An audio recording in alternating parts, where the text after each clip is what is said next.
Tonight, we will sit together with ancient Buddhist teachings and Zen stories. These words have traveled a great distance to meet you here.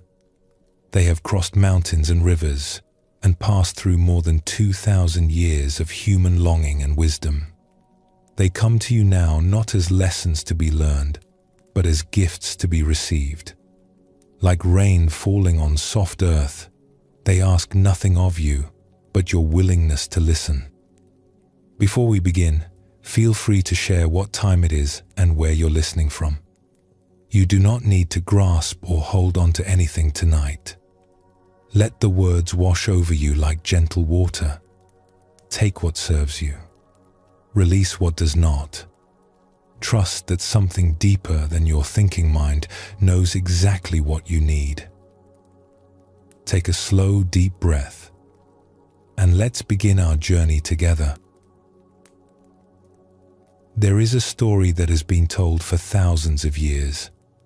It is the story of the Buddha and of the night when he finally came home to himself. Before he was the Buddha, the awakened one, he was simply a man who had left behind wealth and comfort because something in his heart told him there must be more to life than pleasure and more to peace than the absence of pain. For 6 long years he wandered, searching for the end of suffering. He sat with teachers. He practiced disciplines so harsh that his body grew thin as a reed. He tried everything the seekers of his time had tried, and still the peace he sought remained just out of reach. One evening, weary but undeterred, he came to a great tree beside a flowing river. The tree was old and wide, its roots drinking deep from the earth, its branches spreading like open arms against the sky. He sat down in its shade and made a quiet vow. He would not rise from this spot until he understood. The night that followed would change everything.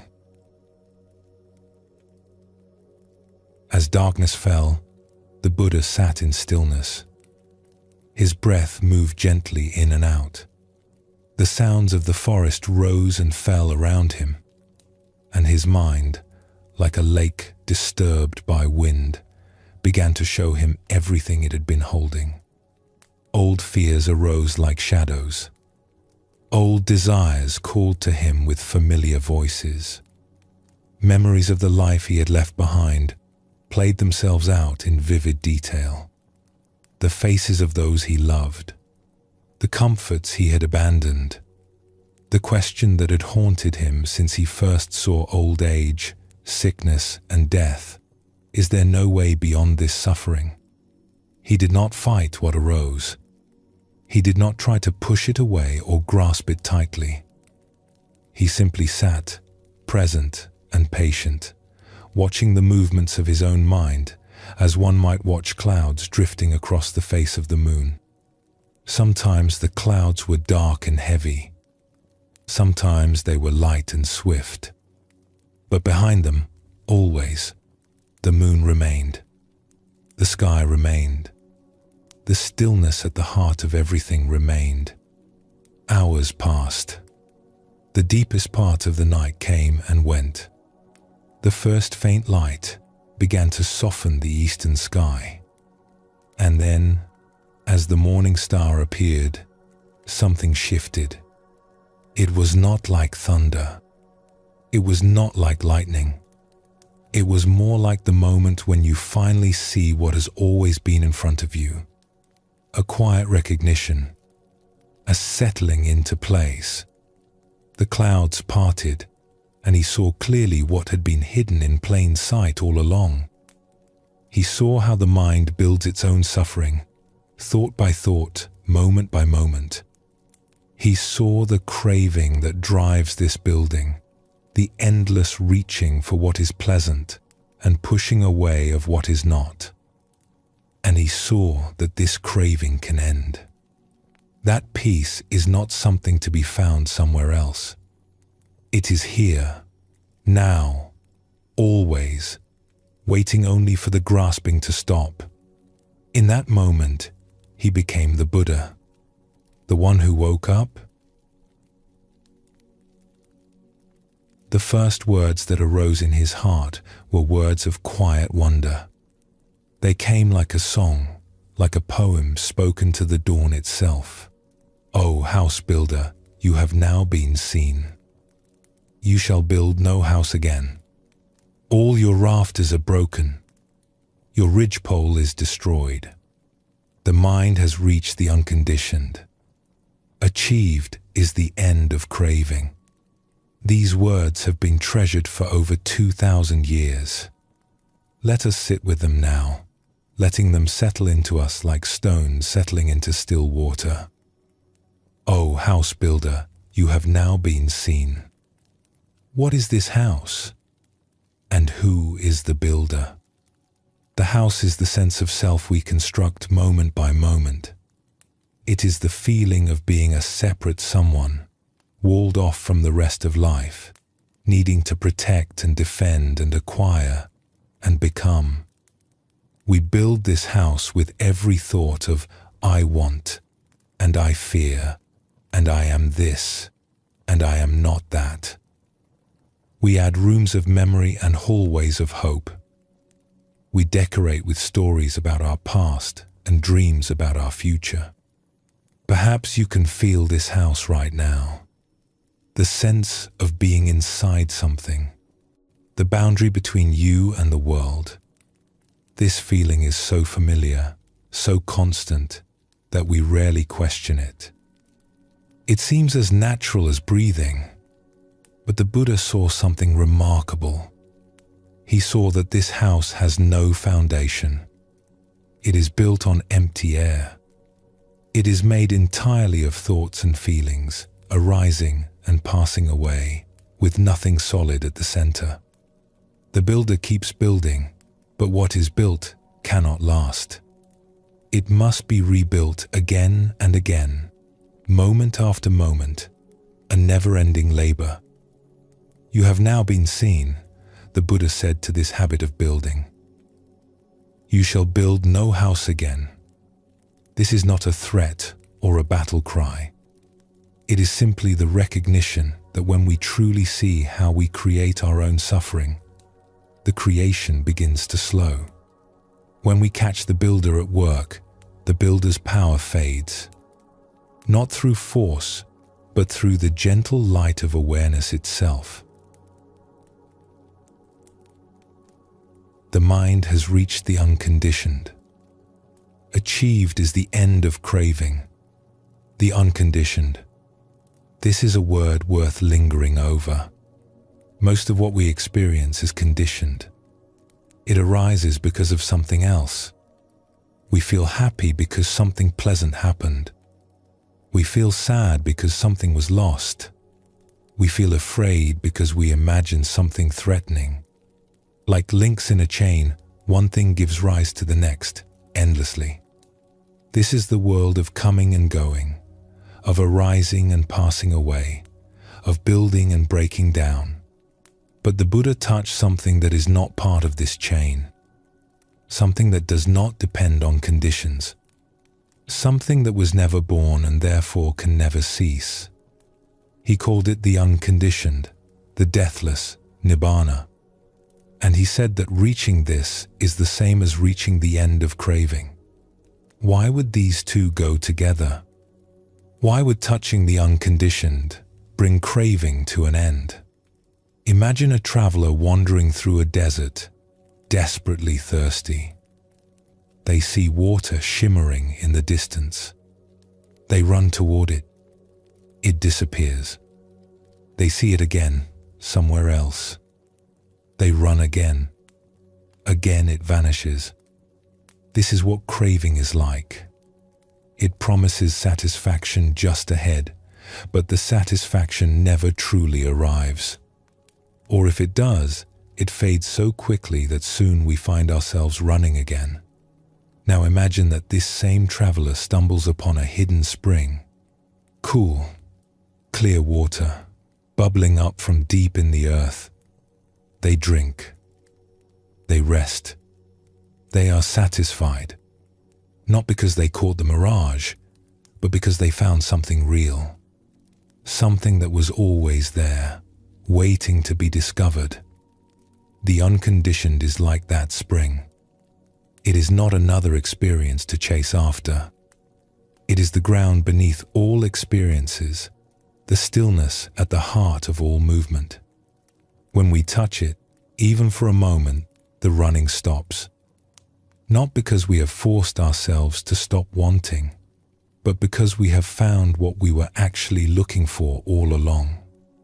The Buddha once said, "There is, monks, an unborn, unoriginated, unmade, unconditioned. If there were not this unborn, unoriginated, unmade, unconditioned, there would be no escape from the born, originated, made, conditioned." In other words, freedom is possible because there is something in us that was never bound. Peace is available because there is something that was never disturbed. We do not have to create this freedom or manufacture this peace. We only have to stop obscuring it with our endless building, our endless craving, our endless construction of houses that cannot stand. Now, when we hear teachings like these, it would be natural to feel that they describe something very far away. We might think, that is beautiful, but the Buddha was special. I am ordinary. I am still so full of wanting. I still build my house day after day. And this is true for most of us. The habit of craving is strong. It has been with us for as long as we can remember. The complete and permanent end of craving may seem as distant as the stars. But here is something wonderful. We do not have to wait for complete liberation to taste freedom. The end of craving is not only a final destination, it is also a present possibility. It is available right now, in this very breath, if we know how to look. There is an old teaching that says, practice the recognition of freedom for short moments, many times. Not one great accomplishment, but countless small openings. Not a single dramatic awakening, but a gentle, repeated remembering. This is such a kind teaching. It asks nothing impossible of us. It does not demand that we become someone we are not, or achieve some distant state we can barely imagine. It simply invites us to notice, again and again, what is already here. Is it possible to let go of craving for a moment? You do not have to do anything special. Simply notice if there is any reaching in the mind, any wanting things to be different, any grasping at a future moment, or pushing away the present one. This reaching is so familiar that we often do not even notice it. It feels like simply being alive. But if you look carefully, you can sense it. A subtle leaning forward, a quiet tension, a feeling that this moment is not quite enough, that something else is needed. And then, gently, let that reaching soften. Like a hand that has been clenched slowly opening, like a held breath finally releasing. You are not fighting anything. You are simply allowing what is tight to become loose, what is held to become free. Feel what happens when the wanting quiets. The mind becomes spacious. The body settles. There is a sense of arrival, of being fully here, of needing nothing else. It may only last a heartbeat. The habit will return, as habits do. But for that heartbeat, you have tasted something true. As the Buddha said, the taste of freedom is a single taste. Whether you touch it for a moment or rest in it forever, the taste is the same. Each moment of letting go is complete in itself. Each pause in the building is a glimpse of what lies beyond all walls. After his awakening, the Buddha sat beneath that tree for many days, simply enjoying the peace he had found. He was not sure, at first, whether to try to share what he had discovered. It was subtle, he thought. It went against the current of the world. Would anyone understand? But then compassion moved him. He thought of all the beings wandering in confusion, building their houses again and again, suffering without knowing why. And he thought, there are some with only a little dust in their eyes. Perhaps they will hear. He rose and walked to find his old companions, 5 fellow seekers who had once practiced with him. When they saw him approaching, something in his presence made them forget their disappointment in him. They stood and listened. And there, in a deer park, with the afternoon light falling golden through the trees, the Buddha spoke the first teaching. He called it setting the wheel of truth in motion. In it, he laid out the 4 noble truths that would become the foundation of everything he taught. There is suffering. There is a cause of suffering. There is an end to suffering. There is a path leading to that end. Simple words, profound beyond measure. This, he said, is the noble truth of the cessation of suffering, the fading and cessation, the renunciation, relinquishment, and letting go of craving. Each word is a doorway. They do not speak of struggle or force. They speak of release, of something tight becoming loose, of something grasped being set free. That teaching, given so long ago in a quiet grove, has never stopped traveling. It crossed mountains and rivers and oceans. It was carried by wandering monks walking dusty roads, by devoted lay people sharing what they had learned, by scholars carefully copying texts by candlelight. It was written on palm leaves and later on paper, translated into countless languages, memorized, chanted, debated, and most importantly, practiced. Generation after generation, people sat quietly as you are sitting now. They listened as you are listening. They too had doubts and fears, restless minds and aching bodies. They too wondered if freedom was really possible for ordinary people like them. And many discovered that it was, not because they were special, but because the truth the Buddha spoke is universal. It belongs to no one time, no one place, no one kind of person. It is simply the way things are. Now, after all these centuries and all these miles, the teaching has arrived here, in this moment, in these words, in your heart. Think of all the hands that passed it along, all the voices that spoke it, all the minds that understood it and were changed. You are part of that unbroken chain now, not as someone who must achieve something difficult, but as someone who can receive what is freely given. The Buddha once said, "I have shown you the path. It is up to you to walk it. You do not have to walk far tonight. You do not have to reach any destination. Simply rest here, knowing that the path exists, knowing that countless others have walked it before you, knowing that the house builder can be seen, and in being seen, can finally rest. The same peace the Buddha touched under that ancient tree is available to you now, not as something to achieve, but as something to allow. Not somewhere else, but right here. Not later, but now.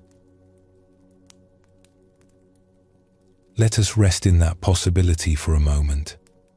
Take a slow breath now, and when you are ready, we will continue together.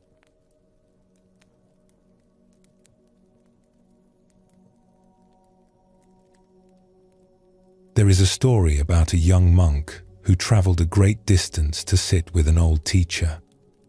The teacher lived simply in a small hut at the edge of a forest, where the trees grew tall and the air smelled of pine and earth. She was known throughout the land for her wisdom and her kindness, and for a way of teaching that used few words but said much. The young monk arrived as the sun was setting, tired from his journey but eager to learn. He had read many books. He had memorized many sutras. He understood, or thought he understood, that craving was the root of suffering and that freedom came from letting go. The teacher welcomed him with a gentle nod and gestured for him to sit. Her hut was spare but warm, with a small fire burning and cushions arranged on a simple wooden floor. She moved slowly, deliberately, as if each gesture was a teaching in itself. For a long while, she said nothing. She simply prepared tea, her weathered hands steady as she poured hot water over dried leaves. The steam rose in delicate curls between them. The young monk watched, growing restless. He had come so far. He had so many questions. Finally, he could wait no longer. "Venerable teacher," he said, "I have studied the teachings for many years. I know that craving causes suffering. I know that the end of craving is peace. But I do not know how to stop craving. No matter how hard I try, the wanting never stops." The old teacher smiled. She lifted her cup and took a slow sip. "Tell me," she said, her voice soft as falling leaves, "are you thirsty right now?" The young monk considered. The journey had been long, the day warm. "Yes," he admitted, "I am thirsty." "Good," she said. "Then drink." She gestured to the cup before him. He lifted it and drank. The tea was warm and slightly sweet, and it soothed his dry throat. "Now," the teacher said, "are you still thirsty?" He paused. The thirst was gone. "No, not anymore." "Where did the thirst go?" The young monk opened his mouth to answer, then closed it again. Where had the thirst gone? A moment ago it had been so present, so real, filling his awareness. Now it was simply not there. "I do not know," he said honestly. "It just faded." The teacher nodded slowly. "This is the first lesson. You do not have to make craving stop. You only have to watch it. It stops on its own." This is one of the most gentle truths in all the Buddha's teachings. We do not have to struggle against our wanting. We do not have to fight it or suppress it or pretend it is not there. We simply have to watch it with patience and curiosity, and it will show us its own nature. And what is that nature? Impermanence. Everything that arises also passes away. This is the great law that governs all things, from the turning of the seasons to the movement of thoughts in the mind. No craving has ever lasted forever. No desire has ever been permanent. They rise like waves, and like waves, they fall. The Buddha spoke of this often. He said, "All conditioned things are impermanent." When one sees this with wisdom, one turns away from suffering. Turning away from suffering. Not through force, but through seeing. Not through struggle, but through understanding. This is the way of wisdom, and it begins with something as simple as watching a cup of tea cool, or noticing how thirst fades after drinking. The young monk stayed with the teacher for many seasons. Each day brought new lessons, though they were rarely what he expected. One morning, they sat together in the small garden behind the hut. The The day was fresh and clear. Birds sang in the branches overhead. A gentle breeze carried the scent of wild herbs, and somewhere nearby, a stream murmured over stones. "Today," the teacher said, "I want you to simply sit here and watch your mind. Do not try to meditate. Do not try to achieve anything. Just watch what happens." The young monk settled himself on the soft grass.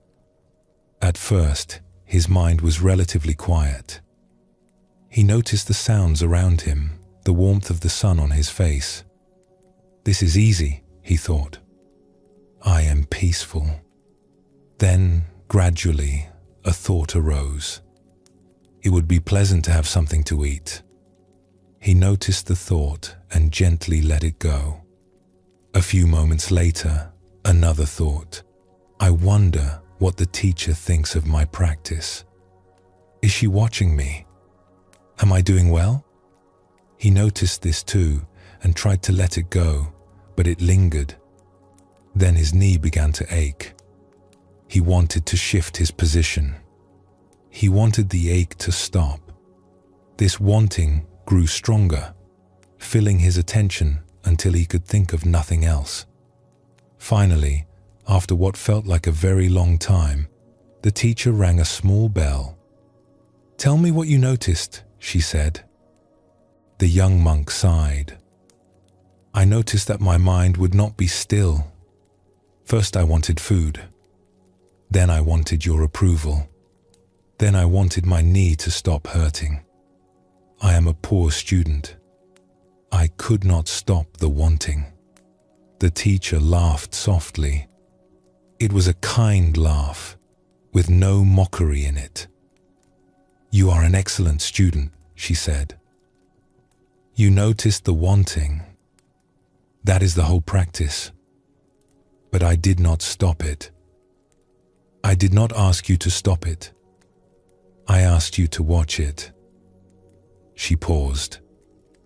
"Tell me, when you were wanting your knee to stop hurting, what did that wanting feel like?" The young monk thought carefully. "It felt tight, like something was gripping me. I could not think of anything else." "Yes," the teacher said. "This is what wanting feels like. A grip, a tightness." The ancient teachers called it tanha, which means thirst. They also called it the fever of unsatisfied longing. Can you feel how accurate these words are? The young monk nodded slowly. He could feel it. "Now tell me," she continued, "when I rang the bell and the sitting was over, what happened to that wanting?" Again, the young monk paused. What had happened? The bell had rung, and somehow the desperate wanting had simply dissolved. "It faded," he said. "I did not do anything. It just went away." "And how did that feel?" He searched for words. "It felt like being released, like I had been holding something tightly, and suddenly my hand opened." The teacher nodded. "This is the second lesson. When wanting fades, there is ease. You do not have to create this ease. It is what remains when the gripping stops." What the teacher was pointing to is something we can all discover for ourselves. There is a particular texture to wanting, a quality we can learn to recognize. It is like a clenched fist in the mind, a subtle but persistent tension that colors everything. When we want something, the body leans forward. The breath becomes shallow. The attention narrows. There is a feeling of incompleteness, as if this moment is not quite enough, as if something is missing that must be found. And when the wanting passes, as it always does, there is a release. The fist opens. The breath deepens. The mind settles back into the present moment, like water finding its own level. The Buddha described this release with many beautiful images. He spoke of a still forest pool, clear and undisturbed. He spoke of a flame that has gone out, no longer flickering in the wind. He spoke of a burden set down after a long journey. Letting go of the burden, he said, the sage finds peace. What is this burden? It is not life itself. It is not experience. The burden is the constant wanting, the endless reaching, the never satisfied craving that makes us feel like this moment is not enough. When we set down this burden, even for a moment, we discover that peace was here all along. One evening, as they sat by a small fire, the young monk asked the teacher a question that had been forming in him for many months. The night was cool and quiet. Stars were appearing in the darkening sky, one by one. Venerable teacher, the Buddha spoke of the end of craving as the greatest peace. But craving never truly ends. It arises again and again.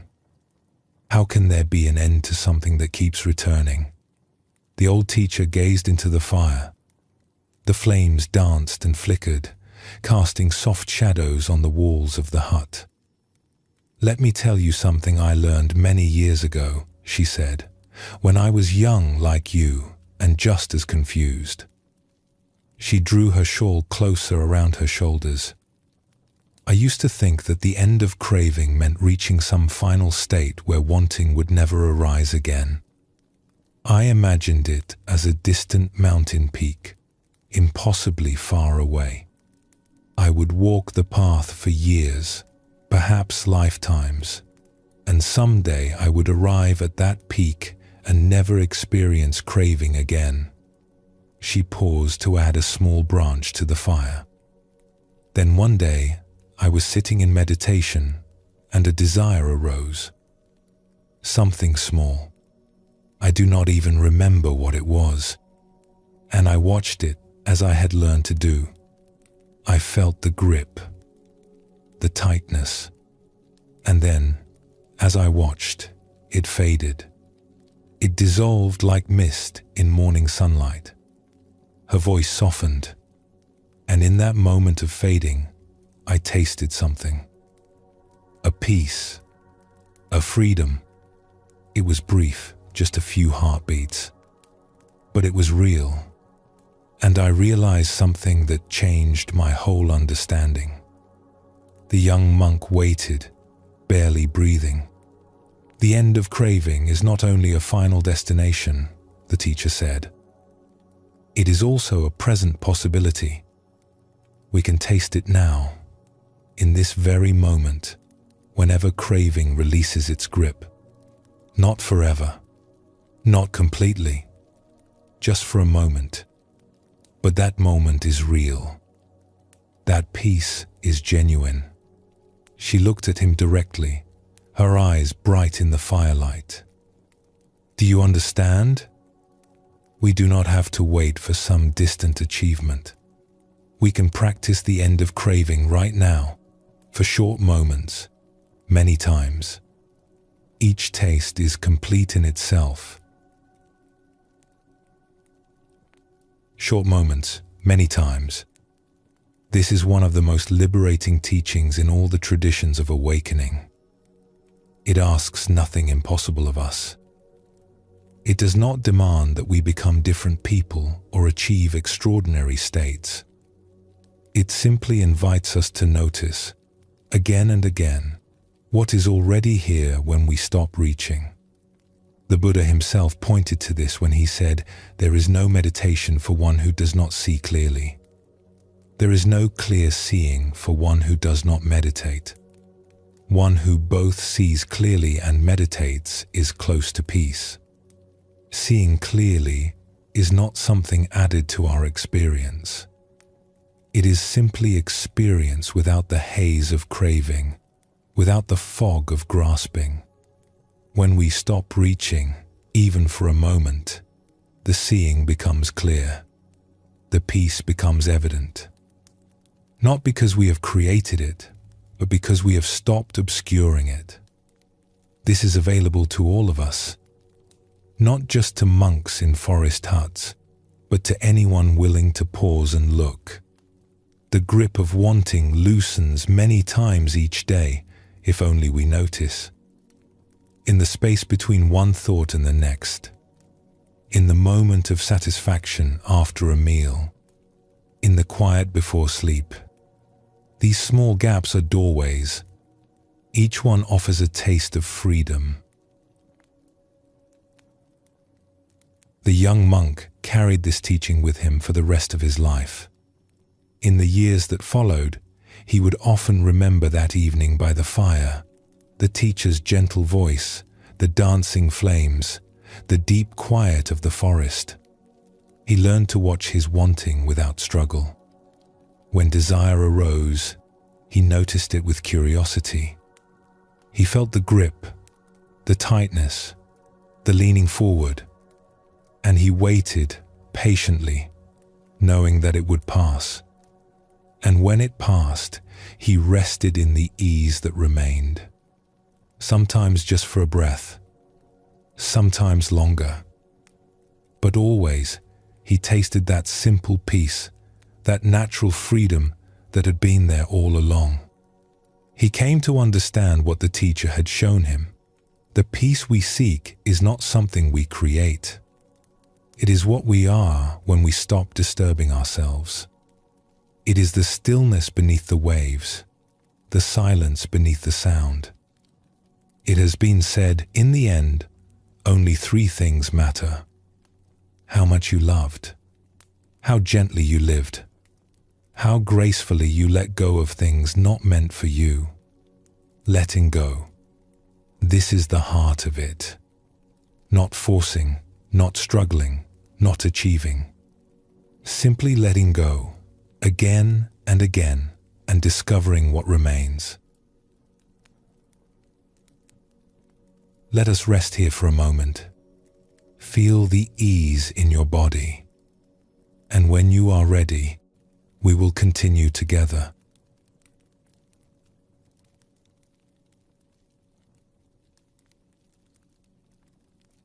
We have been exploring the nature of craving, this thirst that the Buddha placed at the very center of his teachings on suffering. We have seen how wanting has a texture we can learn to recognize, and how it fades on its own when we simply watch it with patience. But perhaps you are thinking, these teachings are about great cravings, powerful desires that drive people to desperate acts. What about the small wants, the ordinary longings that fill an ordinary day? What about the gentle pull toward comfort, the quiet wish for things to be just slightly different than they are? The truth is, the Buddha's teaching applies to all of it. The great cravings and the small ones are made of the same substance. They differ only in intensity, like waves that differ in size but are all made of water. And often, it is the small, unnoticed wants that teach us the most, precisely because they are so familiar, so constant, so easy to overlook. Let us explore some stories of ordinary wanting and see what they might reveal. There is a story about a revered teacher who was known throughout the land for his wisdom and his kindness. He had spent decades in meditation and study. He had helped countless people find peace. His mind was clear and his heart was vast. One day, this teacher was traveling to give a teaching in a distant town. His carriage passed through a busy marketplace, and as it moved slowly through the crowded streets, he found himself gazing out the window at the stalls and shops lining the way. The market was alive with color and sound. Merchants called out their wares. Children darted between the stalls. The smell of spices and incense drifted through the air, and everywhere Objects were displayed to catch the eye. Bolts of colorful cloth, strange instruments made of brass and wood, curious boxes and containers, items the teacher had never seen before and could not even name. As the carriage rolled past, the teacher noticed something amusing arising in his own mind. He found himself wanting things he did not even recognize. There was no practical desire here, no genuine need. He did not know what these objects were or what they did. He had no use for brass instruments or painted boxes. But something in them appealed to the eye, and the mind reached out toward them automatically, like a hand reaching for a piece of ripe fruit. Later, when he arrived at his destination, the teacher shared this observation with his students. He laughed gently at himself as he told the story. Even after all these years, he said, the wanting mind still arises. I saw objects I could not identify, and still the mind said, that looks nice. I would like that. The students laughed too, recognizing themselves in his words. This is the nature of mind, the teacher continued. It reaches, it grasps, it wants. This is not a personal failing. It is simply what untrained minds do. The practice is not to condemn this movement, but to see it clearly. When we see it, we are no longer completely caught by it. There is something both humbling and liberating in this story. Here was a great teacher, someone who had dedicated his life to understanding the mind, and still the wanting arose unbidden. Still, the hand of desire reached out toward shiny objects in a marketplace. This tells us something important. We are not broken.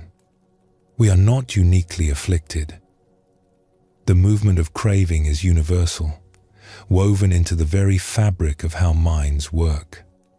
The Buddha himself acknowledged this when he said that craving is the cause of suffering for all beings, not just for the unwise or the unspiritual. But the story also shows us the way forward. The teacher noticed. He saw the wanting arise, recognized it for what it was, and smiled at it with gentle humor. He did not beat himself up for having desires. He did not pretend to be beyond such things. He simply saw clearly, and in that seeing, the craving lost its grip. This is available to all of us. We do not have to become great teachers or spend decades in meditation. We simply have to start noticing. The wanting is already there, arising countless times each day. All we need to do is see it. There is another pattern of wanting that is even more subtle and perhaps even more common. We might call it the habit of seeking something to want. Imagine a person sitting quietly at home on a peaceful evening. There is nothing wrong. There is nothing lacking. And yet the mind grows restless. It begins to search for something to desire. Perhaps they wander to the kitchen and open the cupboards, not because they are hungry, but because they are looking for something to want. They gaze at the shelves, waiting for something to call to them. Nothing does, but still, they look. Maybe the next shelf, maybe the next cupboard, or imagine someone leafing through a merchant's catalogue, or wandering through a market with no particular errand. They are not looking for anything specific. They are looking for something to want. The eye moves from object to object, waiting for that little spark of desire to ignite. Oh, that is nice. I would like that. Have you ever noticed this in yourself? This restless searching for the next thing to crave? It is a peculiar habit when you think about it. We are not satisfying a desire. We are hunting for a desire to satisfy. We are seeking the seeking itself. The ancient teachers recognized this pattern. They saw that craving is not only directed at objects. It can become a habit so deep that we crave the craving itself. The mind becomes addicted to wanting, uncomfortable with the simplicity of just being. A Zen master once observed, "The problem is not that we have desires.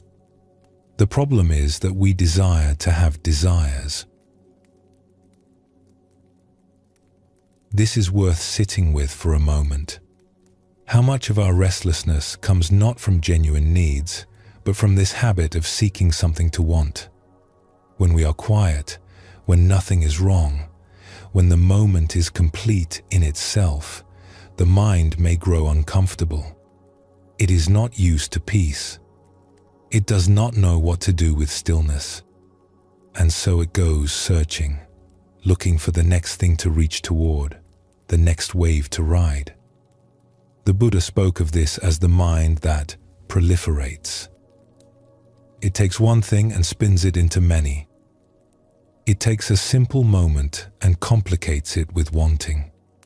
It cannot leave well enough alone. But here is the good news.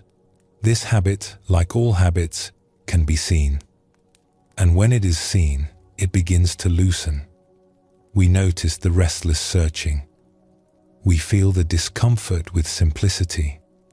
And instead of following the mind on its hunt for the next desire, we can simply stay where we are.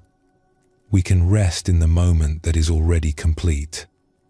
This is not easy at first. The habit of seeking is strong. But each time we notice it and choose not to follow, we weaken its hold. We discover that peace is not something we need to find. It is what remains when we stop searching. Let us turn now to another story, this one about the persistence of small desires. A practitioner was spending time in silent retreat at a quiet monastery, nestled in the hills far from any town. The days were simple, sitting, walking, eating, sleeping. No conversation, no books, no distractions, just the mind and its movements laid bare beneath the clear light of attention. The monastery was peaceful. Birds sang in the morning. Wind rustled through the trees.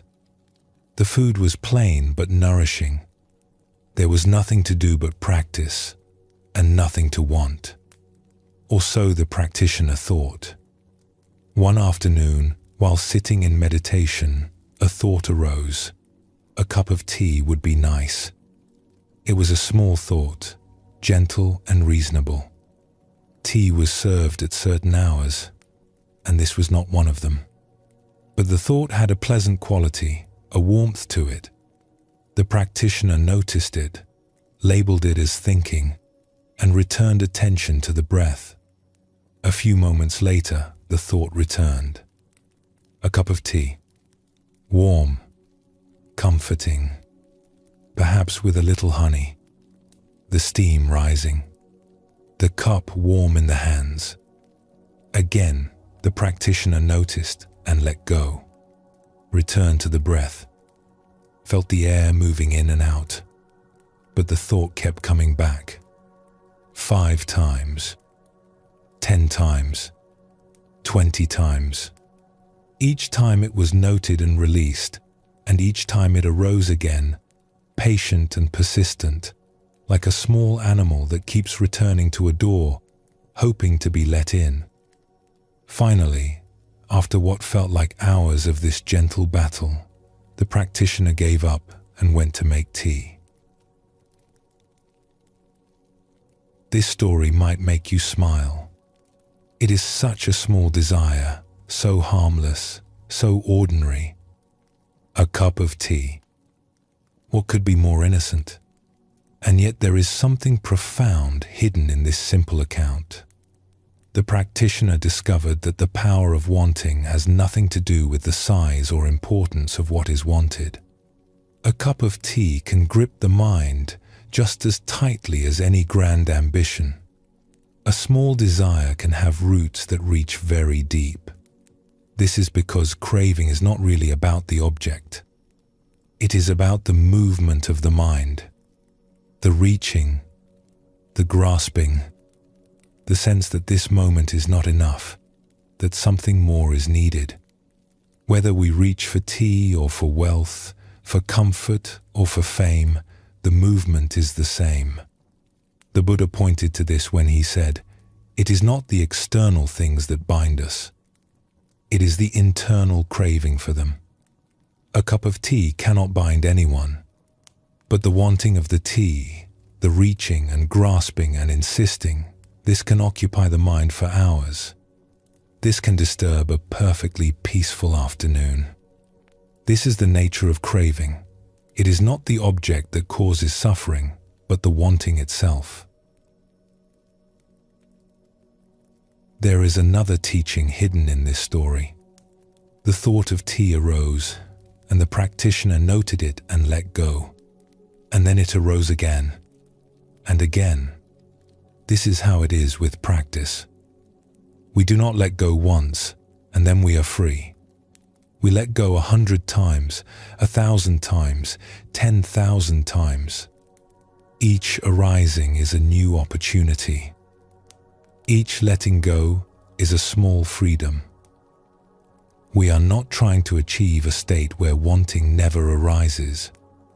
We are learning to meet each arising with awareness, with patience, with a gentle willingness to begin again. The cup of tea will call. It will call many times, and each time we have a choice. We can follow the wanting, or we can simply notice it and stay where we are. Neither choice is wrong, but over time, as we practice, we discover that we are less and less compelled. The wanting arises, but we are not pulled along by it. We can watch it arise and watch it fade, like watching clouds pass across the sky. This is freedom. Not the absence of clouds, but the vastness of sky that holds them all. Perhaps the deepest teaching in all of this is one of compassion. Compassion for ourselves and for all beings caught in the web of wanting. We are not bad for having desires. We are not failures for being pulled by craving again and again. This is simply the human condition. This is what minds do. The Buddha did not teach the end of craving because he was disappointed in us.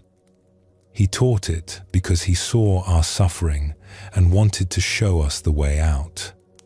When we notice ourselves wanting things we do not need, searching for something to desire, returning again and again to the same small craving, we can meet this with kindness. We can smile, as the teacher smiled at his own wanting in the marketplace. We can be gentle with ourselves, as the practitioner was gentle after finally going to make tea.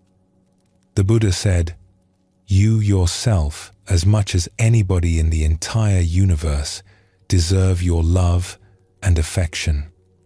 This includes the parts of us that want, the parts that reach and grasp and seek. They too deserve our kindness. They are not enemies to be conquered. They are simply habits to be understood. So here is what we have learned, sitting together in the quiet of this evening. Wanting is not reserved for great desires. It weaves through the most ordinary moments of our lives. It reaches for things we do not even recognize. It searches for something to want when there is nothing we need. It returns again and again to the smallest comforts, patient and persistent.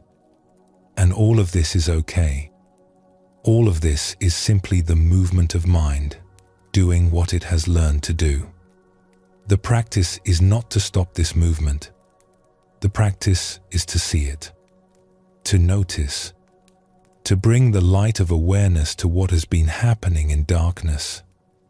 And in that seeing, something shifts. The grip loosens. The compulsion fades. We discover that we can want something without being controlled by the wanting. As one teacher put it, before enlightenment, chop wood, carry water. After enlightenment, chop wood, carry water. The activities of life continue. The desires arise and pass, but we are no longer lost in them. We see them for what they are, and in that seeing, we are free. Let us rest here for a moment. Let these stories settle into you like rain settling into the earth. And when you are ready, we will continue together.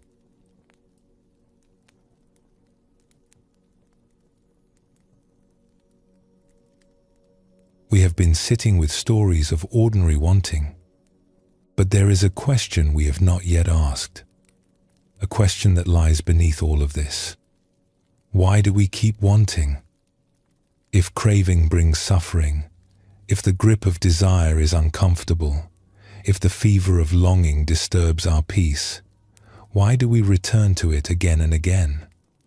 Why, after a lifetime of wanting and getting and wanting again, do we still reach for the next thing? The answer is simple, and it is worth understanding deeply. We keep wanting because wanting makes a promise. It whispers to us, softly and seductively, that fulfillment lies just ahead.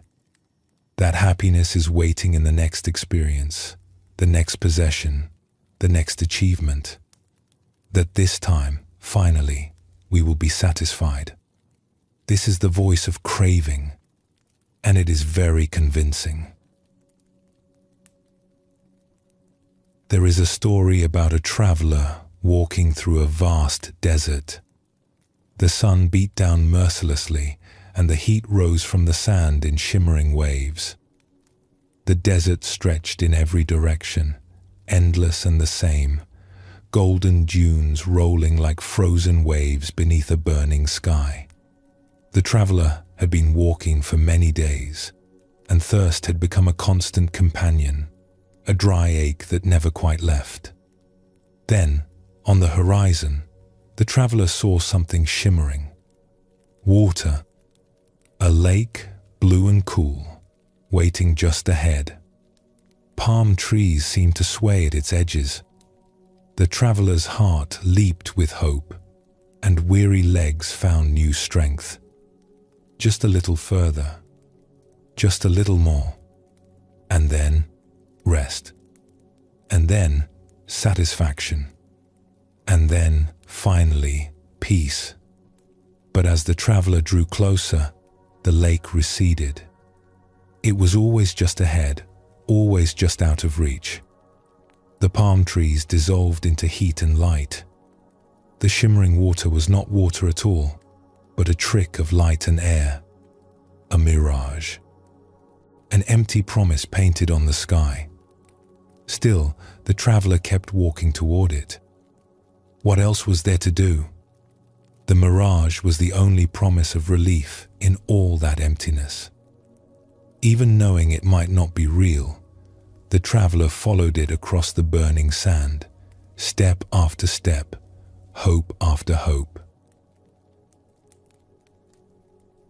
This is how craving works in our lives. It shows us shimmering images of happiness, always just ahead, always promising that satisfaction is near. If I get this, I will be content. If I achieve that, I will finally rest. If this situation changes, if this person loves me, if this problem is solved, then I will be at peace. And so we walk toward the mirage. We reach for the shimmering water. Sometimes we even seem to touch it. We get what we wanted. We achieve what we strived for. And for a moment, there is relief. There is pleasure. There is the sweet taste of satisfaction. But then what happens? The satisfaction fades. the pleasure passes. The thing we wanted becomes ordinary, familiar, no longer enough. And on the horizon, a new mirage appears, a new promise, a new whisper. This time, it will be different. This time you will be truly satisfied. The Buddha saw this pattern with perfect clarity. He said, "Craving is like a river that flows on and on, never reaching the sea. We follow the river, thinking it will lead us somewhere, but it only leads to more river, more wanting, more reaching. The sea of true satisfaction is never reached, because the river of craving does not flow there." The world around us is full of voices encouraging this endless pursuit. From the time we are young, we receive messages telling us that wanting is good, that desire is the path to happiness, that we should seek more, acquire more, experience more. In ancient marketplaces, merchants would call out the virtues of their wares, promising that this silk, this spice, this jewel would bring joy to the buyer. The message has always been the same. What you have is not enough. What you are is not enough. But if you get this thing, then you will be complete. There is a story about a wise fool who wandered from village to village, saying things that made people laugh and then think. One day, he stood in a busy market square and began to shout, "Come, come! I am selling the secret to happiness. Only one coin, the secret to lasting joy." A crowd gathered. People pushed forward, coins in hand, eager to hear. The wise fool took their coins, smiled broadly, and said, "Here is the secret. Stop believing that the next thing you buy will make you happy." The crowd laughed. Some were angry, but a few grew quiet and thoughtful. They had heard something true. This teaching is not against pleasure. It is not against enjoyment. The Buddha did not say that we should close ourselves off from the good things of life, that we should become grim and joyless in our pursuit of freedom. No, the teaching is subtler than that, and more kind. The teaching is simply this: understand the nature of what you are reaching for. Know that pleasures are real but temporary. Know that they cannot provide what they seem to promise. Know that the mirage, however beautiful, is still a mirage. With this understanding, we can enjoy what comes without being enslaved by it. We can taste the sweetness of life without desperately grasping for more. We can receive pleasure as a gift rather than demanding it as a right. The Buddha said, "There is no fear for one whose mind is not filled with desires." When we stop believing that we need the next pleasure to be complete, something relaxes in us. We can enjoy what is here, right now, without the anxious reaching for what is not here. We can rest in this moment, even if it contains no special pleasure at all. This is a profound freedom. Not the freedom to have whatever we want, but the freedom from needing to want. Let us sit with a question for a moment. It is a question worth asking, though the answer may be uncomfortable. How many pleasures have you already experienced in your life? Think of it. Really pause and consider. The meals you have enjoyed, from childhood treats to recent feasts. The beautiful sights you have seen, sunsets, mountains, the faces of those you love. The moments of comfort and ease, warm beds on cold nights, cool shade on hot days, the relief of rest after work. The laughter shared with friends, the warmth of embrace, the satisfaction of a task completed. The countless small pleasures that have passed through your days, often unnoticed, quickly forgotten. If you were to count them all, the number would be vast. Thousands upon thousands of pleasant experiences. A lifetime of pleasures, large and small, stretching back further than memory can easily reach. And yet, here you are, still seeking, still wanting, still feeling, at times, that something is missing, that some final satisfaction has not yet arrived. If pleasure could truly satisfy us, would this be so? If getting what we want could bring lasting peace, would we not have found it by now? We have been getting what we want, in various ways, since the day we were born. We have tasted countless sweetnesses. We have achieved countless goals. And still the wanting continues, undimmed. This is not a criticism. It is not meant to make you feel bad about yourself. It is simply an observation, clear and kind. And it points to something important. The happiness we truly seek cannot be found in the objects of desire. It must be found somewhere else. The Buddha pointed to this when he said, "Happiness does not depend on what you have or who you are. It solely relies on what you think." And what do we think? We think that the next thing will complete us. We think that satisfaction is waiting somewhere ahead. We think that this moment, as it is not quite enough. These thoughts are the real source of our restlessness. Not the absence of pleasure, but the presence of craving. There is an old teaching story about a king who had everything. His palace was filled with treasures from distant lands. His gardens were vast and beautiful, with fountains that sang and flowers that bloomed in every season. His table was laden with the finest foods, prepared by the most skilled cooks in the kingdom. Musicians played for him whenever he wished. Dancers danced. Poets composed verses in his honor. Every comfort the world could offer was his for the asking. And yet the king was not at peace. He lay awake at night, restless and unsatisfied.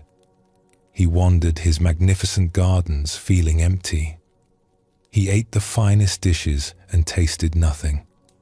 Something was missing, something he could not name, and all his wealth could not purchase it. Finally, he summoned his wisest advisor, an old woman who had served in the palace since his father's time. She came and sat before him, patient and quiet. "I have everything a person could want," the king said, his voice heavy with confusion. "My storehouses are full. My lands are at peace. My family is healthy. And yet I am not happy. What is wrong with me?" The advisor thought for a long moment, her eyes kind. Then she said, "Your Majesty, you have everything. But you want everything.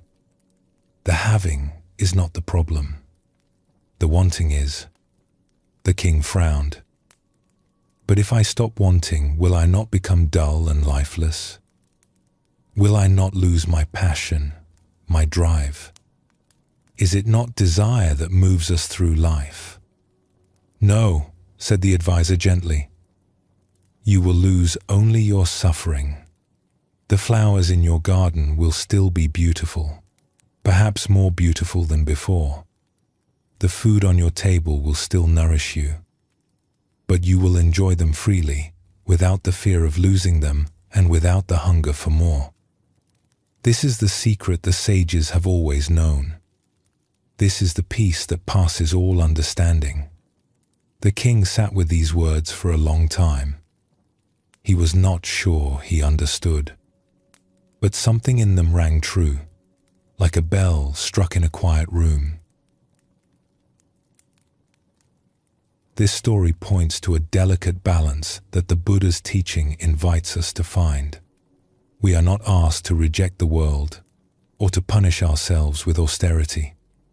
We are not asked to pretend that pleasant things are not pleasant.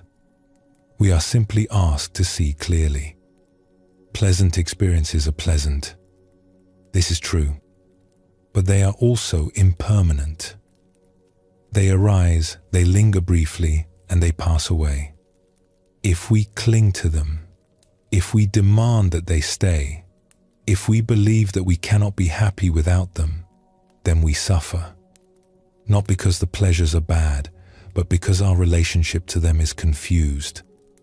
A Zen teacher once said, "Enjoy the cherry blossoms when they bloom, but do not weep when they fall. Their falling is also beautiful." This is the attitude of one who has understood. Enjoyment without grasping. Appreciation without demand. Receiving the gifts of life with open hands, not clenched fists. So what does all of this mean for us, sitting here in the quiet of this evening? It means we can relax the endless pursuit. We can stop believing the whisper that says happiness is waiting in the next experience. We can recognize the mirage for what it is, even as we appreciate its shimmering beauty. The pleasures of life will still come. Good meals, beautiful sunsets, moments of connection and joy. They will come and they will go, as they always have. But we do not have to chase them with such desperate urgency. We do not have to stake our happiness on their arrival or their staying. The Buddha said, "Peace comes from within. Do not seek it without." This does not mean we should never enjoy external things. It means we should not depend on them for our peace. The peace is already here, within us, available in this very moment. The pleasures are like decorations on a tree that is already whole, beautiful but not essential. We began this reflection by asking why we keep wanting. The answer, we discovered, is that wanting makes a promise. It whispers that fulfillment is just ahead. But now we have seen through the whisper. We have recognized the mirage. We have understood that countless pleasures have come and gone, and still we seek, because seeking in the wrong direction can never arrive. The invitation now is to turn around, to stop walking toward the mirage and instead to sit down, right here, right where we are, to discover that the peace we have been seeking was never somewhere else. It was always here, waiting beneath the noise of wanting, patient and still. This is not something to achieve. It is something to recognize. It is not far away. It is as close as your own breath. Let us rest in that recognition now. Take a slow, deep breath.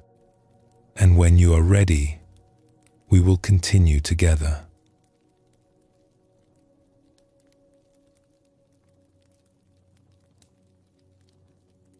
We have been exploring the nature of craving, how it whispers promises of happiness that never quite arrive. We have seen how the wanting mind reaches endlessly toward mirages, toward satisfactions that shimmer and fade. But there is another burden we carry, one so familiar that we rarely notice its weight. It is the burden of time itself. Not time as it actually is, but time as we imagine it to be. The past we drag behind us, the future we push ahead. Two invisible mountains resting on our shoulders, weighing us down even as we walk through what should be a simple, unencumbered present. Tonight, let us set these mountains down. Let us see them for what they truly are. There is a story about a traveler who came to visit a wise hermit living alone in the hills. The hermit was known throughout the region for her lightness, her ease, her way of moving through the world as if she carried nothing at all. People who met her often remarked on this quality. She seemed unburdened in a way they could not quite explain. While others trudged through life bent under invisible weights, she walked as if the air itself held her up. The traveler climbed the winding path to her small cottage, his legs tired from the journey, his mind heavy with all the concerns he had brought with him. He found her sitting outside on a worn wooden bench, watching clouds drift across the sky. The afternoon light was soft and golden. Birds sang in the nearby trees. She welcomed him with a warm smile and gestured for him to sit beside her. She poured tea from a simple clay pot into 2 cups, her movements unhurried, and they sat together in comfortable silence for a while. The traveler felt some of his agitation begin to settle, just from being in her presence. But the questions he had carried up the mountain still pressed on him. Finally, he spoke. "Teacher, I have traveled far to find you. People say you carry no burden, that you move through life with perfect ease. But my own life feels so heavy. The past weighs on me with regrets and memories I cannot shake. The future presses on me with worries and plans that give me no rest. I feel like I am carrying 2 great mountains everywhere I go. How do you live so lightly? What is your secret?" The hermit took a slow sip of her tea. She gazed out at the mountains in the distance, their peaks touching the clouds, their slopes blue with haze. "Tell me," she said gently, "where is the past right now?"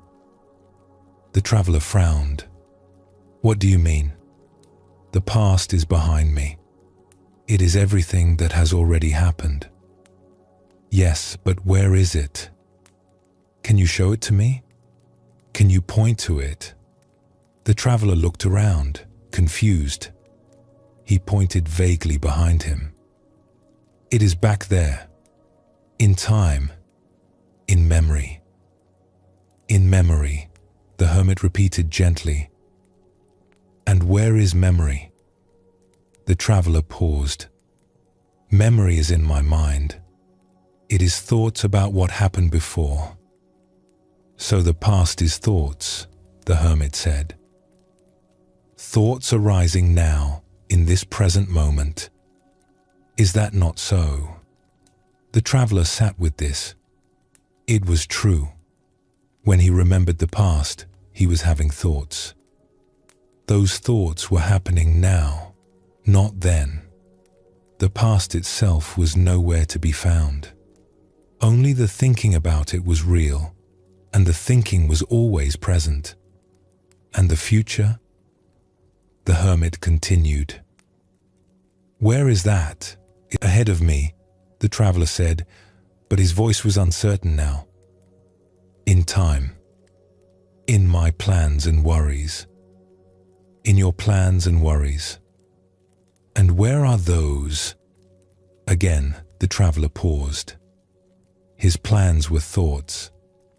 His worries were thoughts. They were happening now, in this moment. The future itself was not here, only the thinking about it. "The future is also thoughts," he said slowly. "Thoughts happening now." The hermit smiled. "Now you begin to see. We carry the past and the future like 2 great mountains on our shoulders. We drag them everywhere we go, groaning under their weight. But when we look closely, we discover something remarkable. These mountains are made of mist.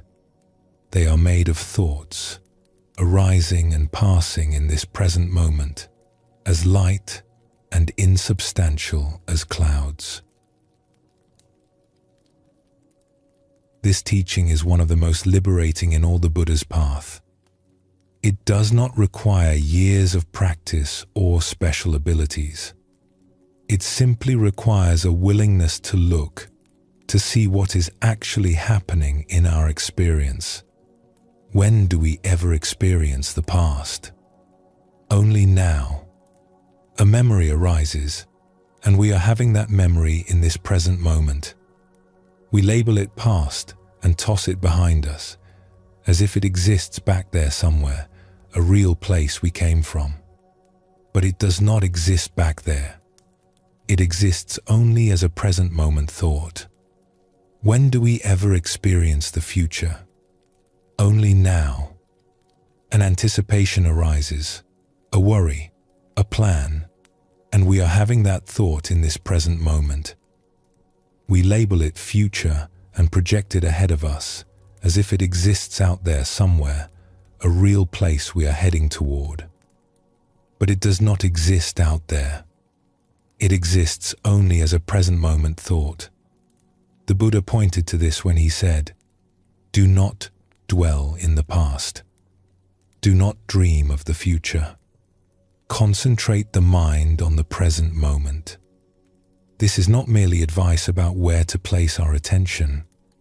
It is a statement about the nature of reality itself. The past and future do not exist as places we can dwell in or dream of. They exist only as movements of mind, here and now. There is another story, this one about a practitioner on retreat. The retreat was held in a quiet place, far from towns and roads, where the days followed a simple rhythm of sitting and walking, eating and sleeping. It should have been peaceful. It should have been restful. But for this practitioner, it was not going well. Day after day, they sat in meditation, but the mind would not settle. There was pain in the knees and back that seemed to grow worse with each sitting. There was restlessness in the heart, a feeling of wanting to be anywhere but here.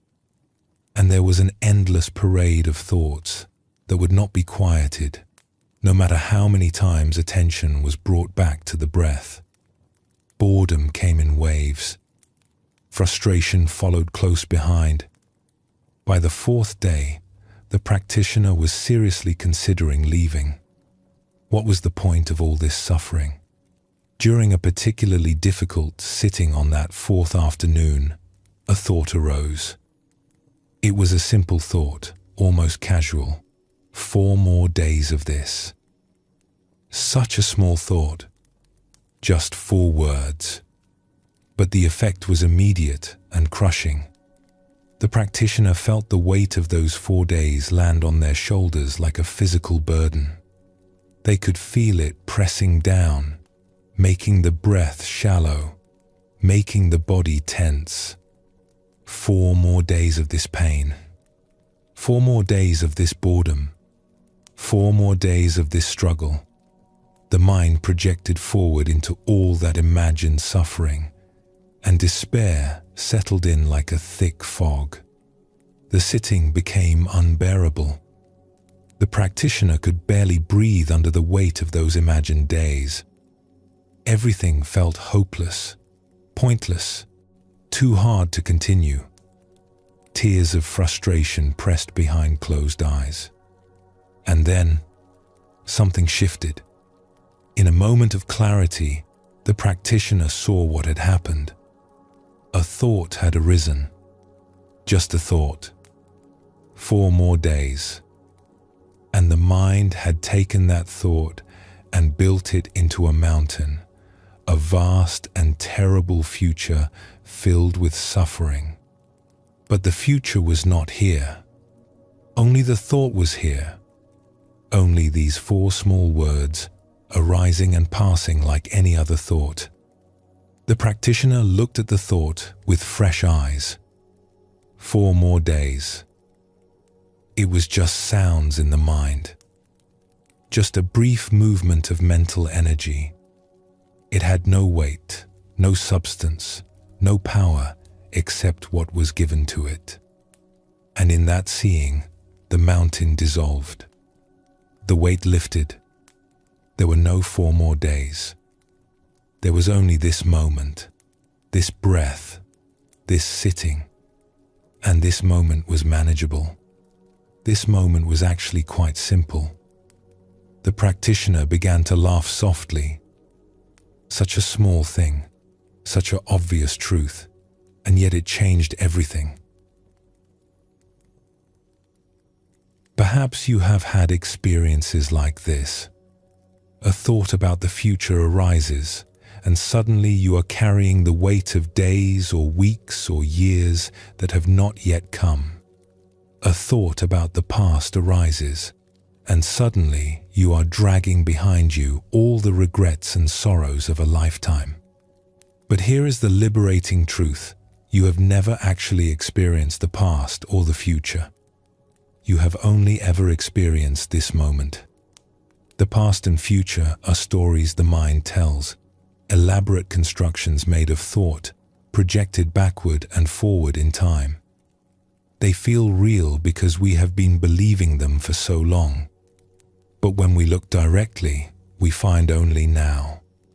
A Zen master was once asked, "What is the most important moment?" He replied, "This one." And the most important thing to do? Whatever you are doing now. And the most important person? Whoever you are with. This teaching sounds simple, almost too simple, but it contains a profound freedom. If the most important moment is always this one, then we do not need to carry all the other moments with us. We can set them down.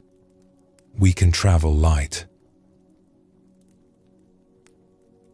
The practitioner on retreat carried this insight forward for the rest of their life. Whenever thoughts of past or future arose and began to build themselves into mountains, there was a choice. Not to fight the thoughts, not to push them away, but simply to see them clearly. A memory is a thought, arising now. A regret is a thought, arising now. An anticipation is a thought, arising now. A worry is a thought, arising now.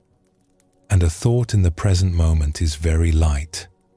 It is like a feather, like a leaf, like a wisp of cloud passing through an open sky.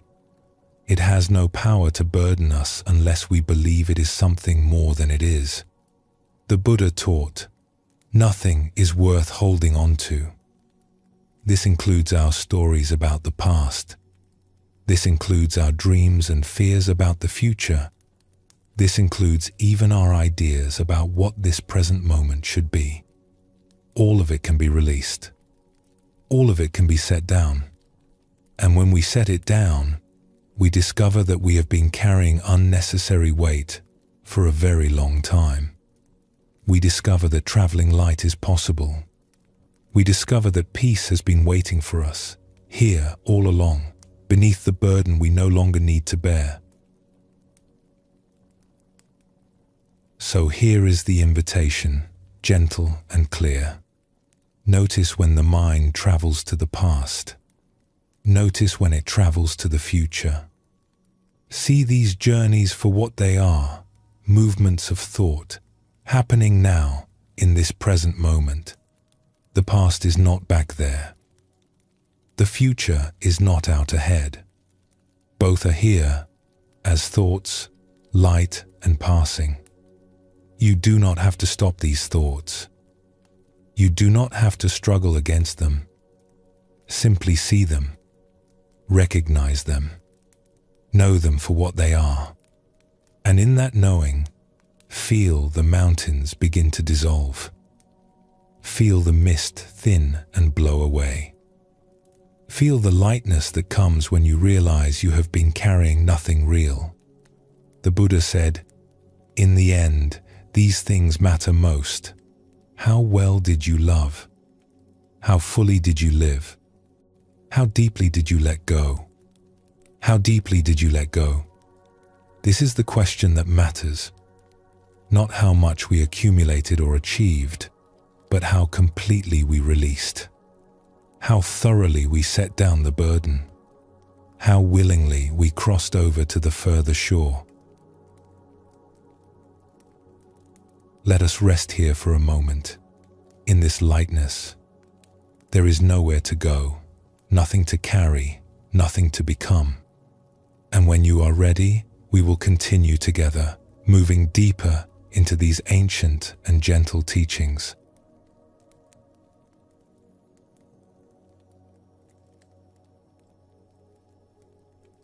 There is a particular kind of craving that lives in our relationship with time.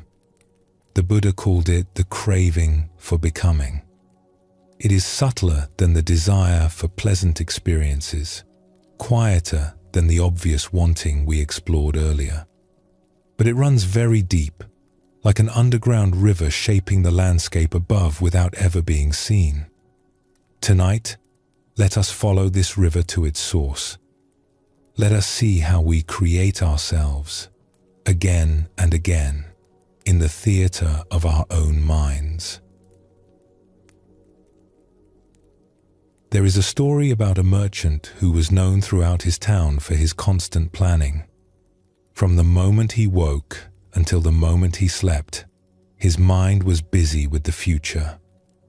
He planned his business dealings weeks in advance. He imagined conversations that had not yet happened and rehearsed his replies. He pictured himself in situations that might arise and prepared for every possibility. Even in moments of rest, his mind continued its work, spinning out scenarios like a spider spinning webs. His wife noticed this tendency and, being a woman of some wisdom, grew concerned. She saw how her husband was present in body but absent in spirit. She saw how his eyes would grow distant even in the middle of their conversations, how his brow would furrow at thoughts she could not see. He was always somewhere else, living in a time that had not yet come. One evening, as they sat together after the day's work was done, the air cooling with the approach of night and the sounds of the town settling into quiet, she asked him a gentle question. "Husband, where are you right now?" The merchant looked up, surprised by the question. "I am here, of course, sitting with you in our home." "Are you?" she asked. "A moment ago, your eyes were distant. Your brow was furrowed.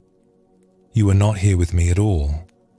You were somewhere else, speaking to someone else, living some other moment. Where had you gone?" The merchant paused. It was true. He had been thinking about a meeting scheduled for the following week. In his mind, he had been sitting across from a difficult customer in a dusty warehouse, negotiating a price for a shipment of cloth, defending his position, anticipating objections. He had been so absorbed in this imaginary scene that he had forgotten he was sitting in his own peaceful courtyard with his own wife on a quiet evening with stars beginning to appear overhead. "I was thinking about next week," he admitted, a little embarrassed. "Planning for a meeting." His wife nodded slowly. "And in this planning, who were you?" The merchant frowned. "What do you mean?" "I was myself, of course." "Were you? Or were you a version of yourself that does not yet exist?" A future merchant, in a future meeting, saying future words? The merchant sat with this question. It was strange to consider. In his mind, he had been someone. He had felt like himself, thinking and speaking and acting. But that self was not the one sitting here now. That self was an imagination, a projection, a character in a story that had not yet been written and might never be. "I suppose I was imagining a future me," he said slowly. "And how much of your life," his wife asked gently, "do you spend being this imaginary person instead of the one who is actually here?" This question goes to the heart of what the Buddha called the craving for becoming. It is not simply the desire for pleasant experiences in the future. It is the desire to be someone, to exist as a particular self, to continue and expand and become. We do this constantly, usually without noticing. We imagine ourselves in future situations. We rehearse conversations, plan achievements, picture outcomes. And in all of this imagining, we are creating a sense of self. A future me who will do this, accomplish that, become something other than what I am now. This is a very deep kind of craving. It is the craving not just for things, but for existence itself. For a self that continues, that grows, that becomes. The Buddha spoke of this when he said, "There is no self to be found, and yet beings wander on, driven by craving, creating selves again and again." We are like artists who cannot stop painting self-portraits. We paint ourselves into the future, then step into the painting and believe it is real. We paint ourselves into the past, then carry that portrait with us as if it were who we truly are.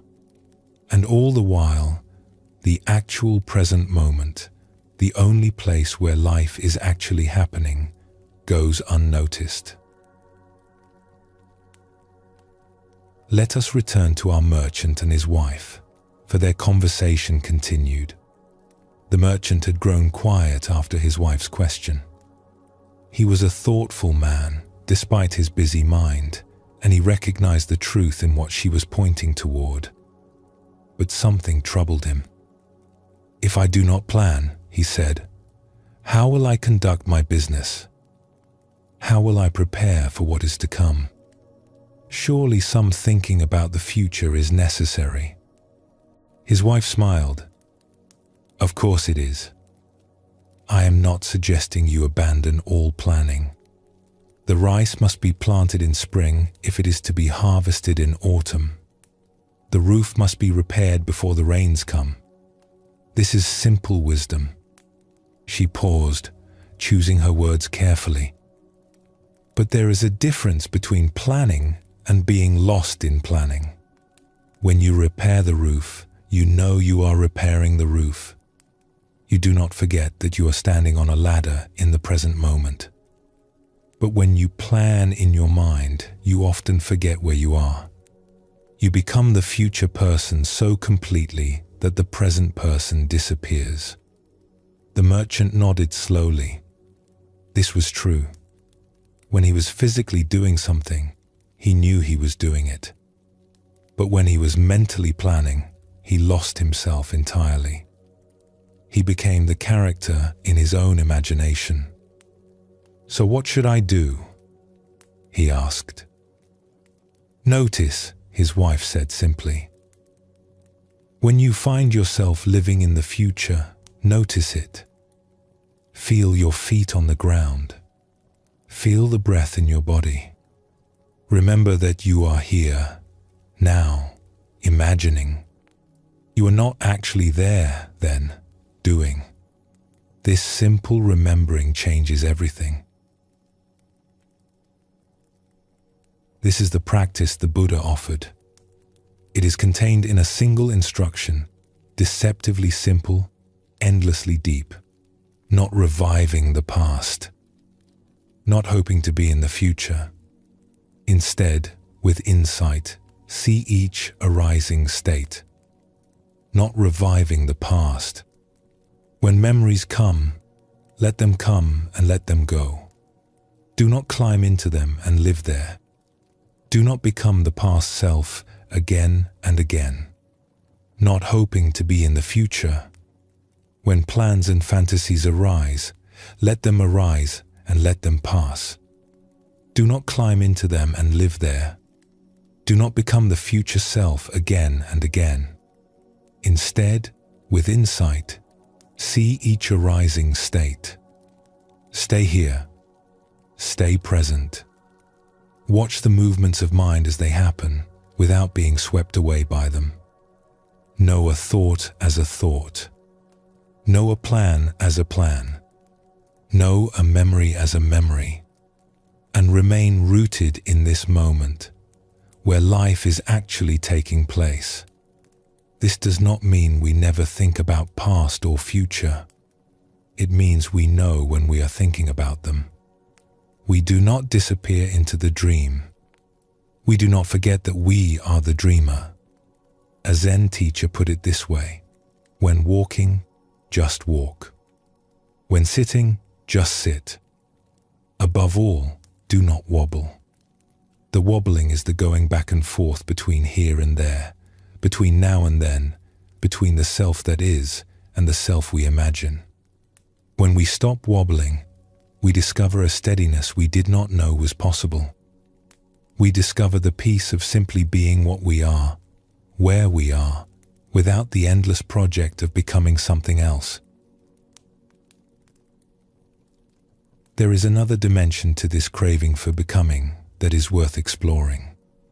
It shows up not only in our grand plans and distant dreams, but in the smallest movements of meditation itself.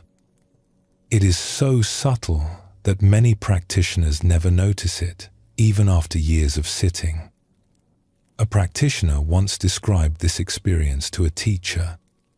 They were sitting together in a quiet room after a period of meditation, and the practitioner's face showed the kind of puzzlement that comes from touching something true but not quite grasping it.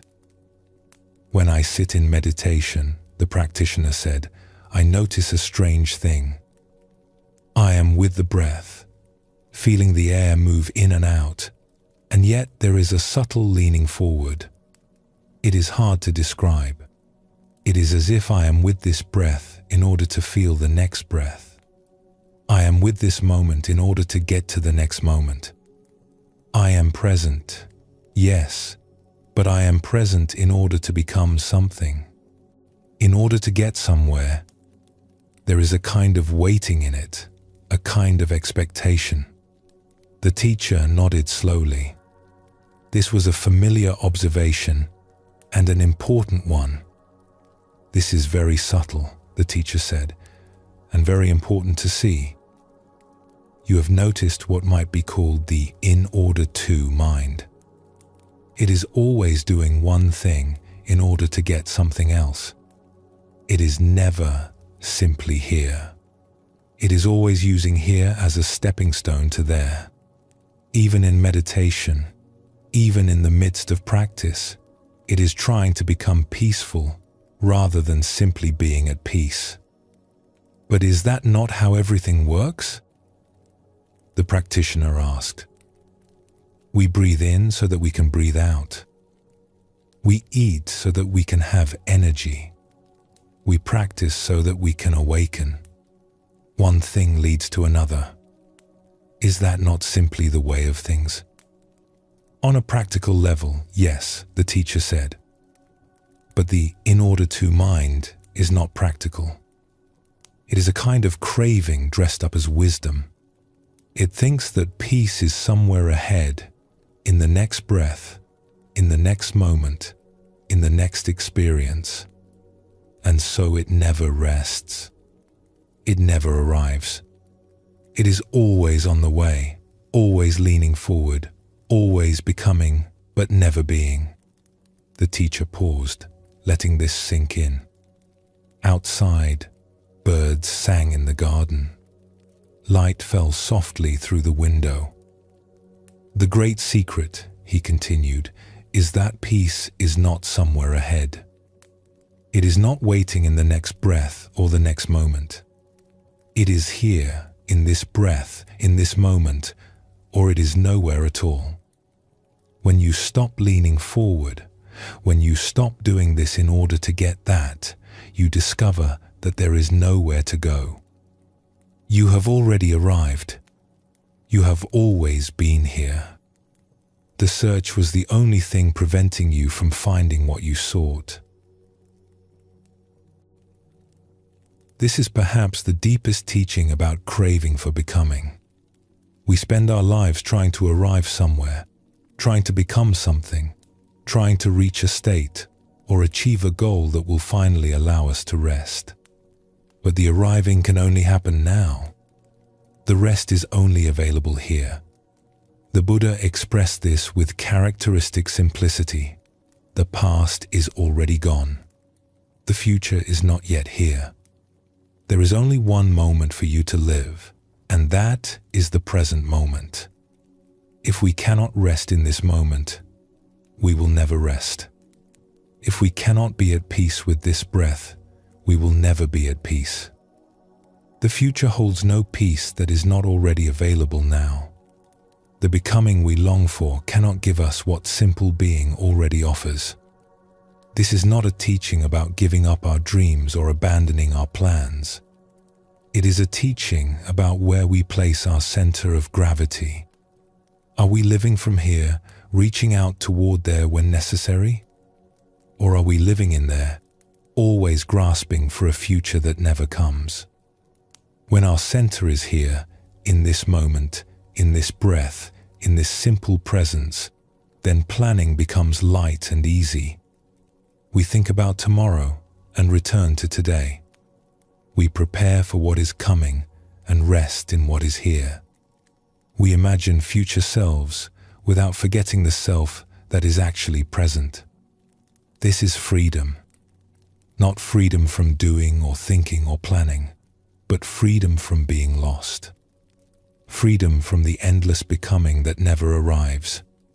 Freedom to simply be. Let us take a moment to feel this directly. Right now, there may be thoughts of the future moving through your mind. Plans, anticipations, worries, hopes. Notice them. See how they create a future you living in a future time. And now, gently, come back. Feel the weight of your body. Feel the breath moving in and out. Remember that you are here, now, in this present moment. The future you is an imagination.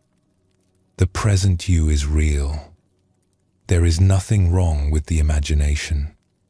It has its place. But do not live there. Do not become lost in the river of becoming, always flowing towards some distant sea. The sea is here. The ocean of peace is in this very moment, if only we stop swimming toward it and simply float. The Buddha taught, ardently do what must be done today. Who knows? Tomorrow coming may be too late. This is not a grim warning. It is a loving invitation. Do not postpone living. Do not postpone peace. Do not wait until you become something other than what you are. This is your life, happening now. This is the moment of awakening, if you are willing to receive it. Let us rest here, in the simplicity of what is. The merchant learned, over time, to catch himself in the act of becoming. He still planned, still prepared, still thought about the future. But he no longer lived there. His center of gravity shifted from the imagined to the actual, from the becoming to the being. His wife noticed the change. One evening, sitting together after the day's work was done, she saw that his eyes were clear and present. He was simply there with her, in the quiet of their home. "You have stopped traveling so much," she said with a smile. He laughed softly. "I have discovered that I was already where I wanted to be." Let us rest for a moment again. Take a slow, deep breath. And when you are ready, we will continue together.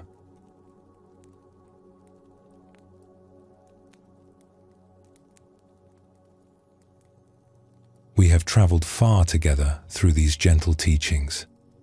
Now we come to something even more subtle, something that has been quietly present in all we have explored. It is the teaching of impermanence and what happens to the heart when we truly see it. The Buddha spoke of a natural progression, a path the mind walks when it begins to see clearly. He said, "Seeing impermanence, one becomes disenchanted. Being disenchanted, one becomes dispassionate. Through dispassion, the mind is liberated." These are powerful words, and they deserve our careful attention. But first, let us understand what we are being freed from. Let us understand what it means to be enchanted. There is an old tale about a traveler who wandered into a strange forest. It was not like other forests. The trees sparkled with an inner light, as if stars had been woven into their branches. The flowers sang soft melodies that seemed to speak directly to the heart.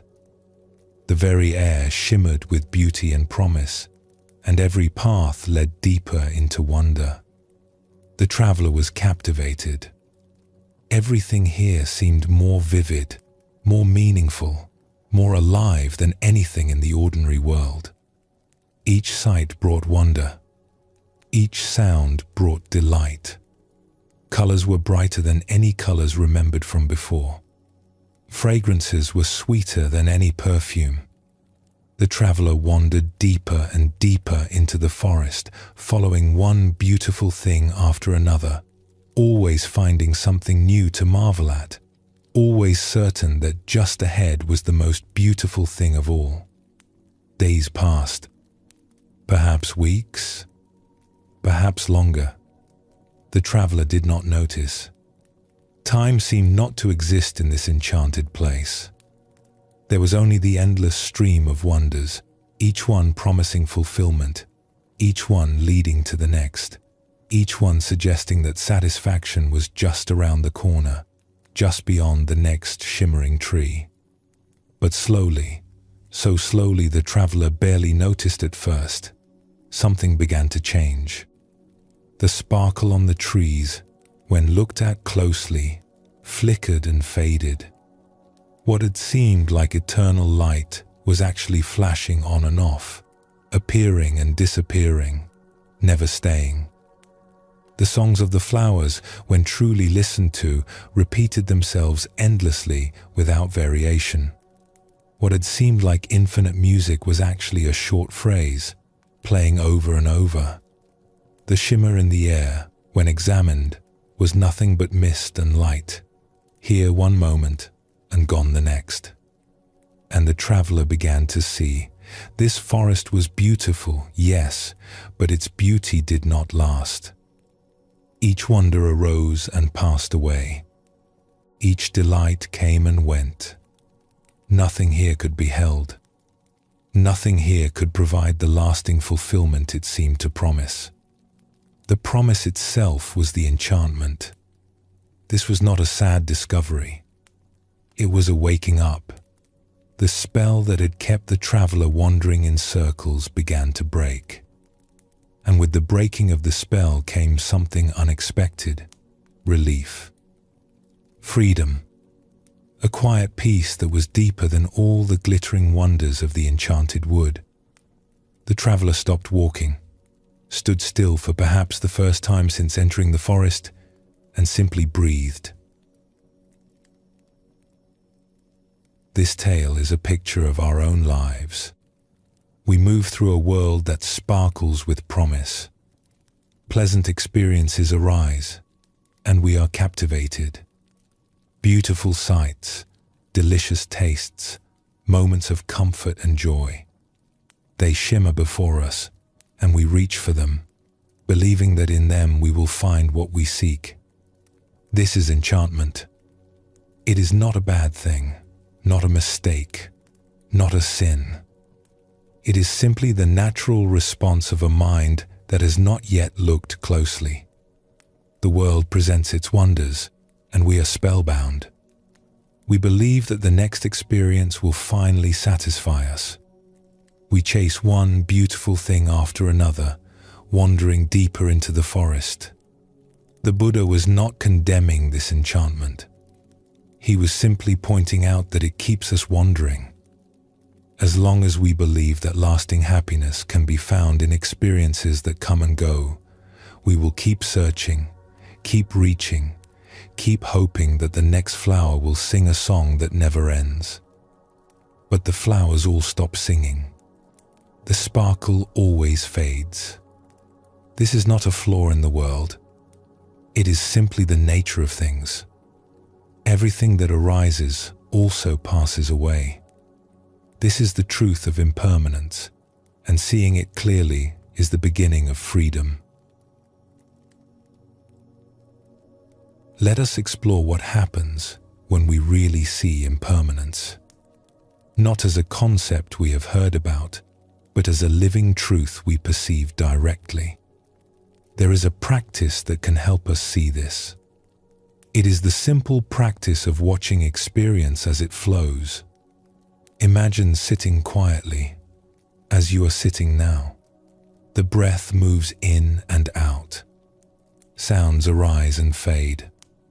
Sensations appear in the body and disappear.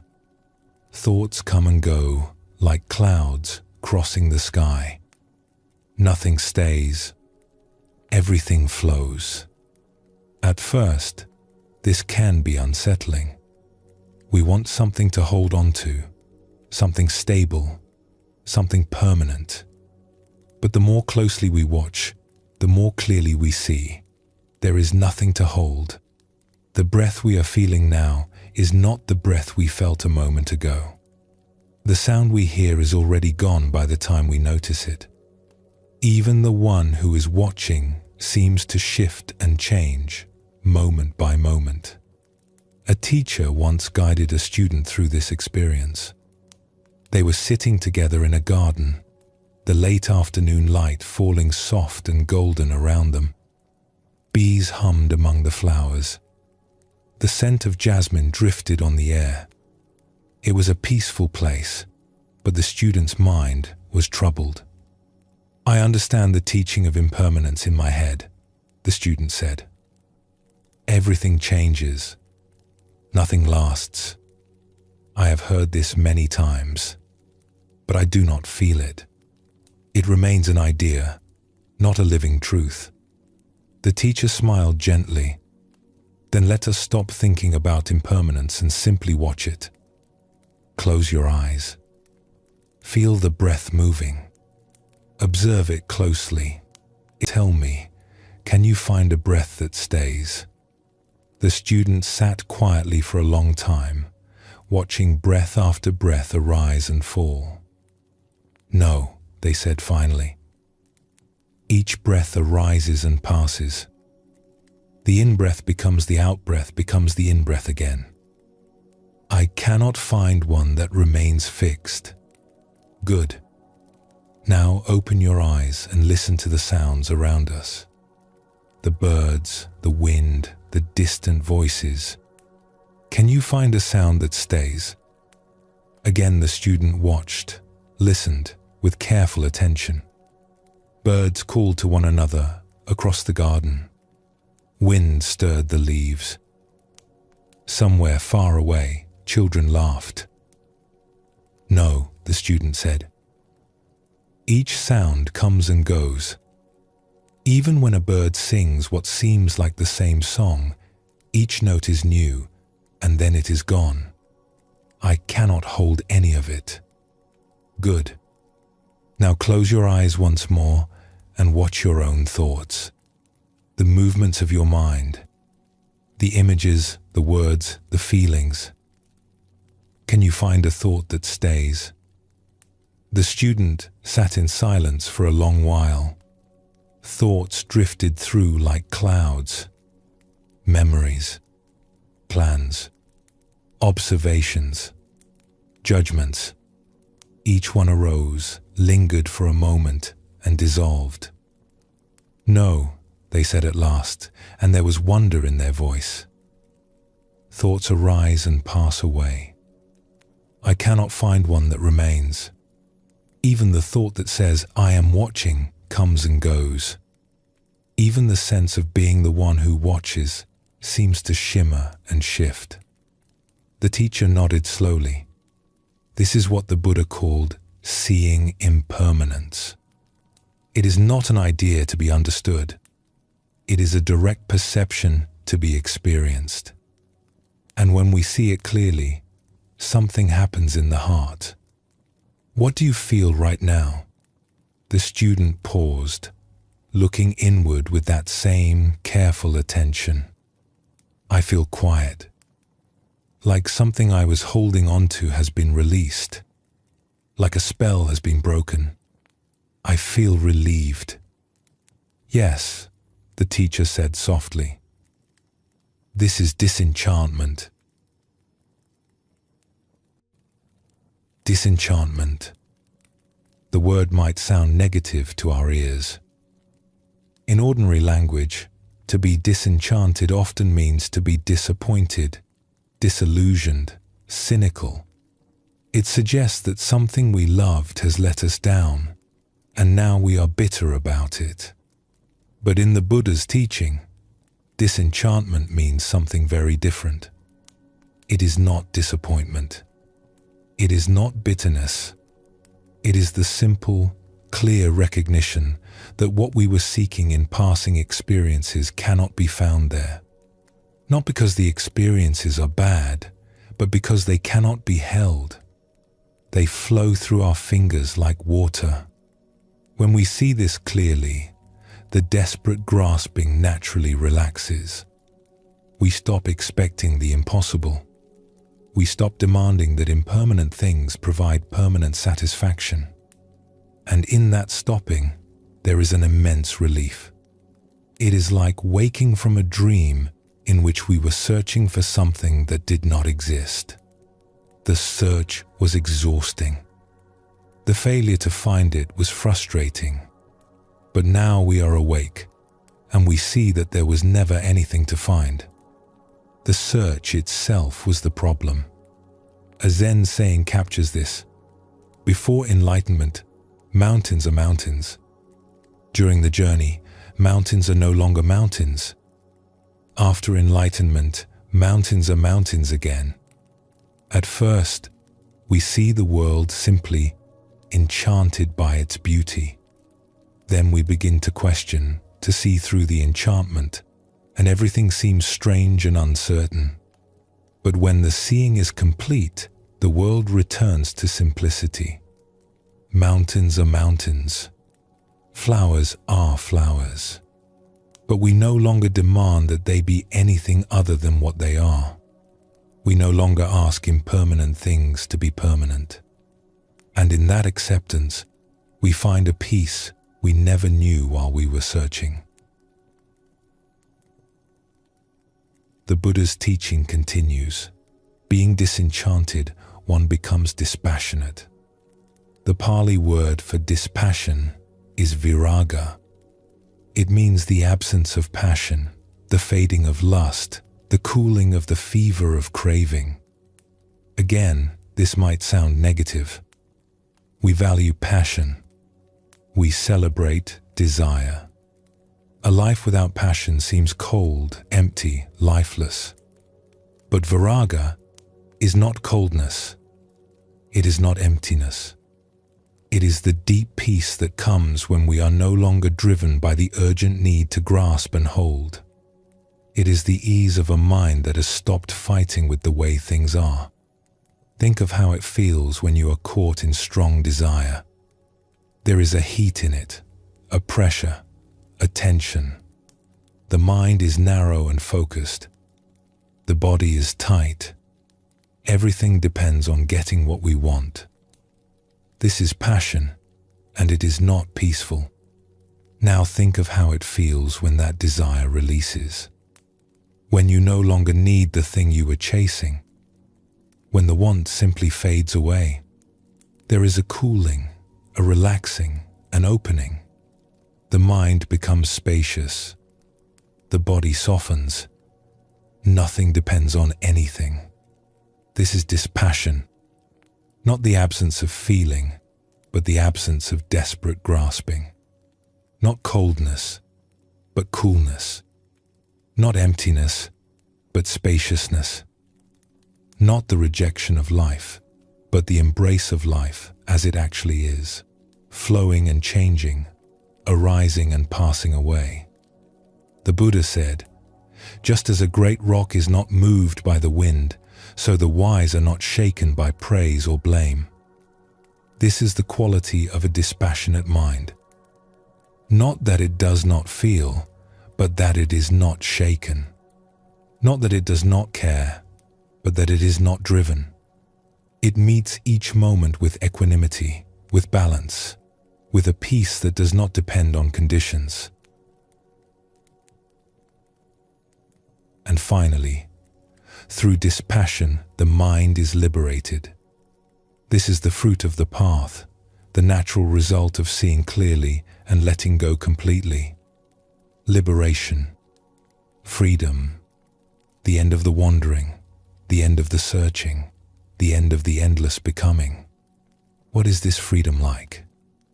The Buddha described it in many ways. He called it the deathless, because it is not subject to the arising and passing away that characterizes everything else. He called it nibbana, which means cooling or extinguishing, like a flame that goes out when it is no longer fed. But perhaps the simplest description is this: it is the peace that comes when craving ends. Not a special state, not a mystical experience, not a place we go to. Simply the quiet that remains when the noise of wanting finally stops. A student once asked a teacher, "What is liberation like?" The teacher smiled. "Have you ever been carrying a heavy burden for a long time, so long that you forgot you were carrying it?" "Yes," the student said. "And then you set it down?" "Yes." "What was that like?" The student thought for a moment. "It was wonderful. I felt so light. I did not realize how heavy the burden was until I was no longer carrying it." Liberation is like that, the teacher said. You have been carrying the burden of craving, the burden of constantly wanting things to be different than they are. When that burden is set down, there is a lightness, a freedom, a peace that is indescribable. You did not know how heavy it was until you were finally free of it. These teachings may seem lofty, far beyond our ordinary experience. But remember what we discovered earlier. The end of craving is not only a final destination. It is a present possibility. We can taste disenchantment, dispassion, and liberation in small moments, many times.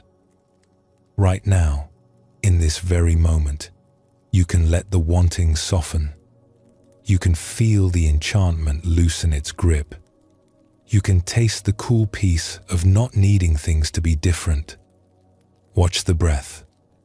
See how it comes and goes.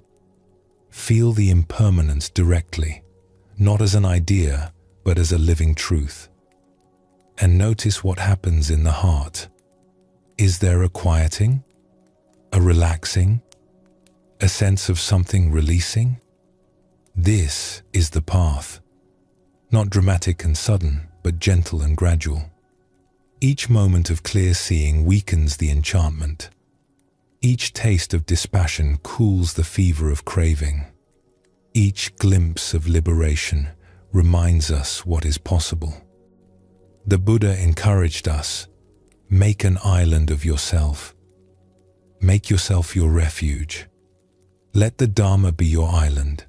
Let the Dharma be your refuge. The Dharma is simply the truth of how things are. When we see impermanence, we are seeing Dharma. When we let go of grasping, we are practicing Dharma. When we taste peace, we are touching the fruits of Dharma. This is our refuge. This is our island. This is our home. Let us rest here for a moment, in the quiet that comes after understanding. And when you are ready, we will continue this journey together.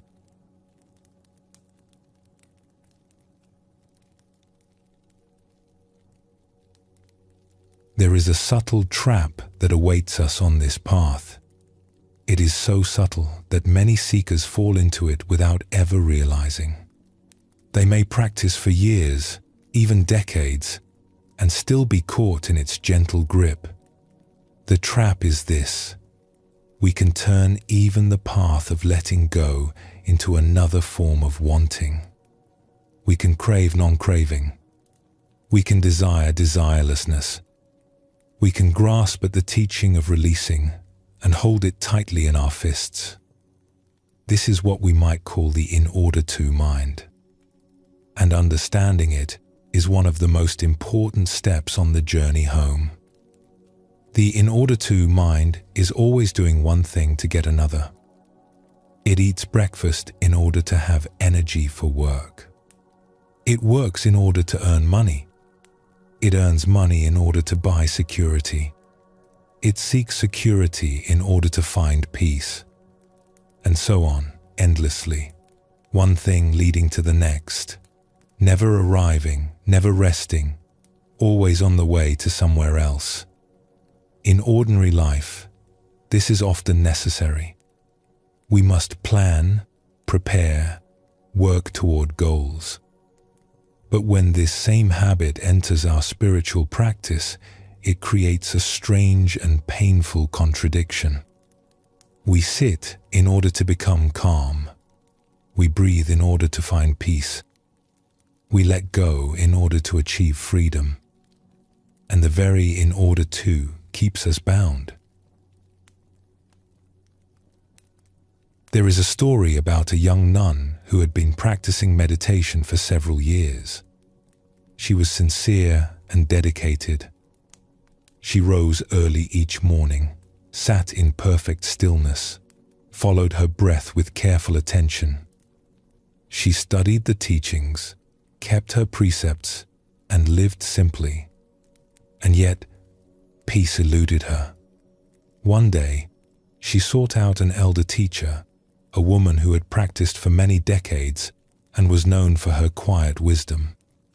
The young nun found her sitting beneath a tree, mending a robe with slow, careful stitches. "Venerable teacher," the young nun said, "I have been practicing for 5 years now. I sit every day.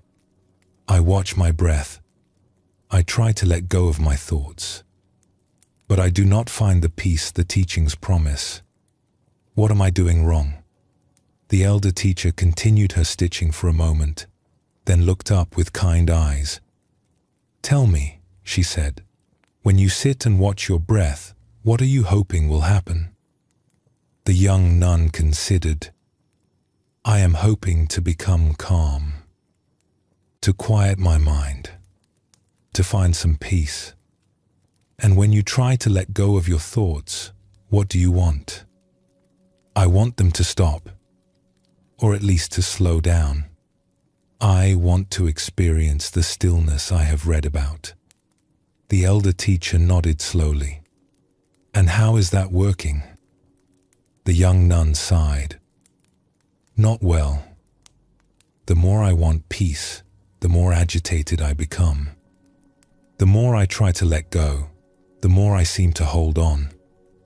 "Yes," the teacher said. "This is because you are practicing in order to get something. You sit in order to become calm. You watch the breath in order to quiet the mind. You let go in order to find peace. Do you see? The in order to is the problem. It is craving wearing the robes of practice." This teaching strikes at the heart of a very common confusion. We come to spiritual practice because we are suffering. We want relief. We want peace. We want to feel better. This is natural and understandable. There is nothing wrong with wanting to be free from suffering. But if we carry this wanting into the practice itself, we create a strange contradiction.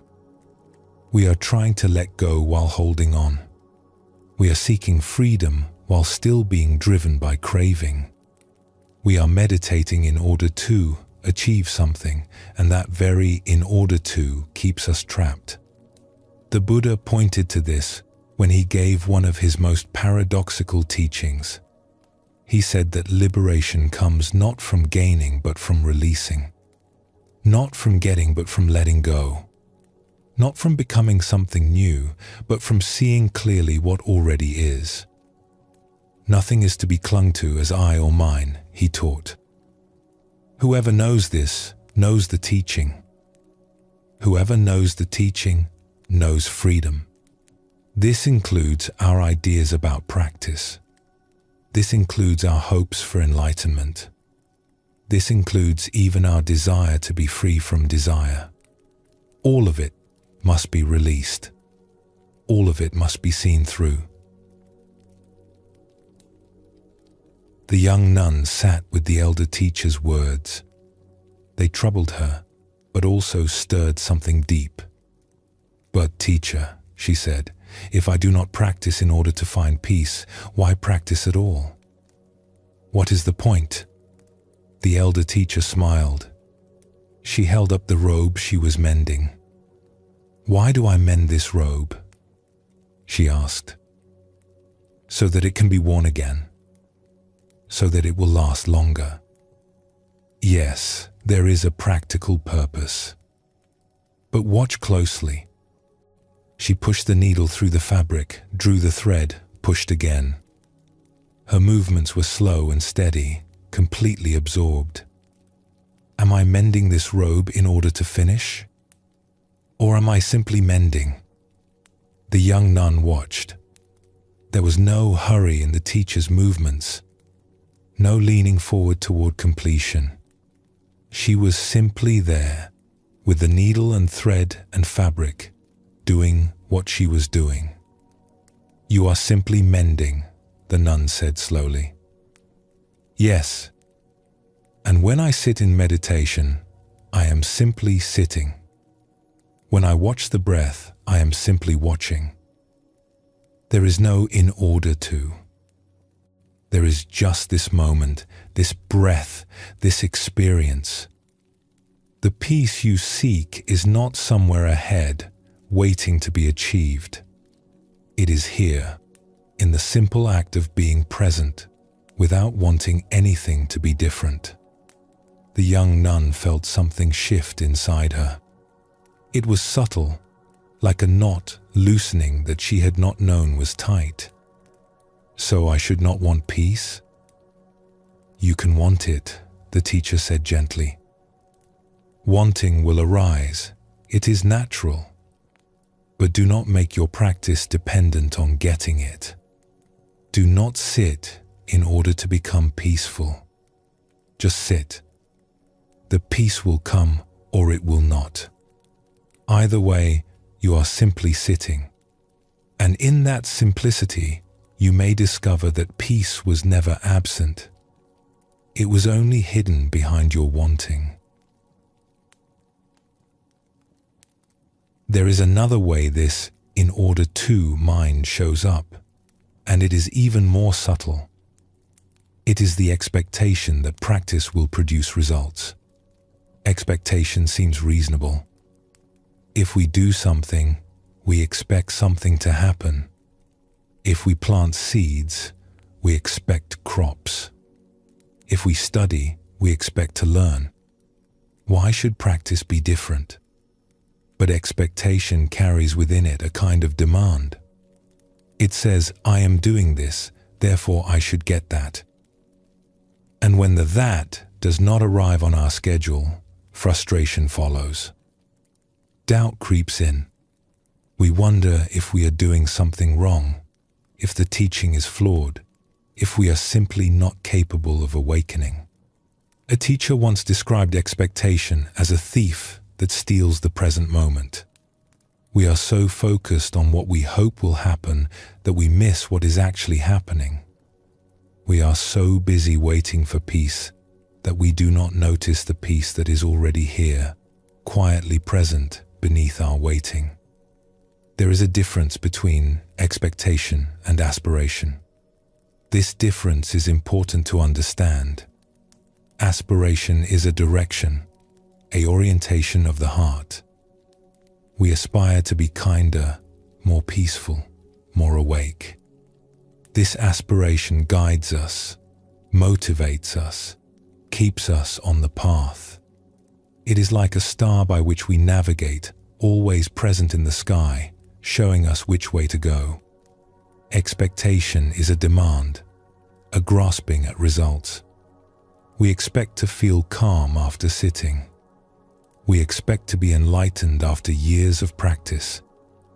We expect our effort to be rewarded with specific experiences. Aspiration opens us. Expectation closes us. Aspiration is patient. Expectation is impatient. Aspiration trusts the process. Expectation tries to control the outcome. The Buddha spoke of this when he said, "An idea that is developed and put into action is more important than an idea that exists only as an idea." The action is what matters. The doing, the practicing, the showing up, moment after moment. The results take care of themselves. We cannot force awakening. We can only create the conditions and then let go. There is a story about a practitioner who struggled greatly with pleasant fantasies during meditation. Whenever they sat, the mind would drift into daydreams. Pleasant scenes would unfold, future successes, imagined conversations, memories sweetened by time, romantic scenarios, creative projects, victories and recognitions. These fantasies were seductive, warm and inviting, and the practitioner would often lose long stretches of sitting time wandering in their glowing landscapes. Various remedies were tried, noting the fantasies as thinking and returning to the breath, increasing the effort of concentration, trying to suppress the images before they could form, scolding the mind for its wandering. Nothing worked for long. The fantasies always returned, patient and persistent, wearing different costumes but always carrying the same promise: "Come with me and you will feel good." Then one day, after years of this struggle, the practitioner had a simple idea. At the very moment a fantasy began, before it could unfold its seductive story, they would imagine a sign, just a simple road sign, like one might see at the end of a street. The sign had 2 words, dead end. Just that, a mental road sign planted at the entrance to each fantasy. Dead end. This road goes nowhere. This path leads to nothing. You can travel it if you wish. You can spend an hour wandering down this pleasant corridor, but you will only end up back where you started, no closer to peace than before. Something about this simple sign changed everything. It was not a struggle against the fantasy. It was not a suppression or a judgment. It was simply a clear seeing. This is a dead end. And with that seeing, the fantasy lost its power. Why walk down a road that goes nowhere? Why spend precious sitting time traveling to a destination that does not exist? The practitioner would notice the sign, smile gently at the mind's familiar tricks, and return to the breath. I realized, the practitioner later shared with others, that I had been following these fantasies because I believed they led somewhere. I believed that indulging in them would bring some satisfaction, some pleasure, some relief from the difficulty of just sitting still. But they never did. They were pleasant for a moment, like cotton candy, and then I was back at the beginning, no better off than before, often worse because I had lost the thread of my practice. Seeing them as dead ends freed me. Not through force, not through willpower, but through simple understanding.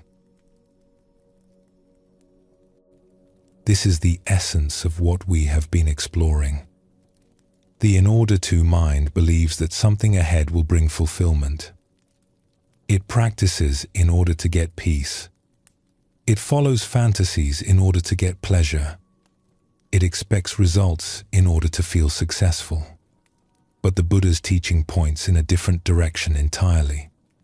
Liberation comes not from getting, but from releasing. Not from arriving somewhere new, but from recognizing that we have never left home. Not from achieving a special state, but from letting go of the craving that makes ordinary states seem insufficient. Achieved is the end of craving, the Buddha said after his awakening.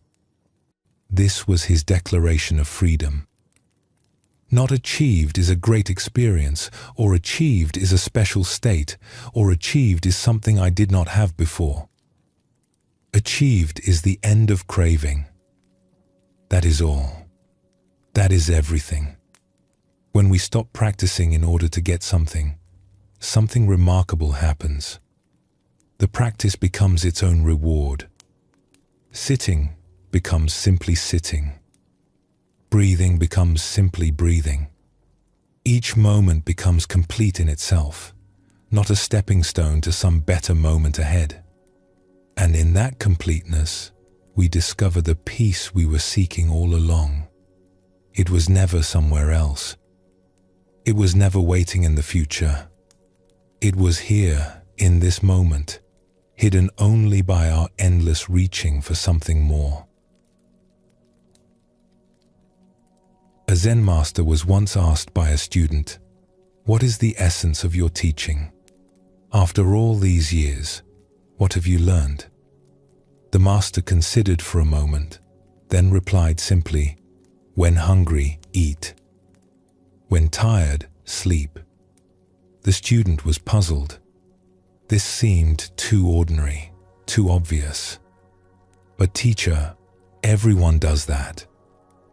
Even animals do that. What is special about it? What is the great wisdom in eating when hungry and sleeping when tired?" "Ah," the master said, his eyes twinkling. "But when most people eat, they are thinking about something else. They are planning tomorrow's work, or reliving yesterday's conversation, or worrying about some problem that may never arise. When they sleep, they are dreaming of tomorrow, or rehearsing the past, or tossing in the fever of wanting. They are never simply doing what they are doing. They are always somewhere else, wanting something else, practicing life in order to get somewhere, to become something, to achieve some state they imagine is better than this." He paused and took a sip of tea. "I simply eat when I eat," he continued. "Nothing else. Just the taste, the chewing, the swallowing. I simply sleep when I sleep. Just the lying down, the breathing, the letting go. Nothing else. No in order to. No wanting something more. This is the secret that is no secret. This is the freedom that everyone is looking for in all the wrong places." The student sat with these words. They seemed simple, almost disappointingly so. And yet, when he tried to eat just eating, with nothing else, he discovered how difficult it was. The mind wanted to wander. The wanting wanted to want. The in order to kept inserting itself. Eating in order to finish. Eating in order to get to the next task. Eating in order to have energy. Never just eating. It took years before the student understood what the master had been pointing toward. And when he finally understood, he laughed.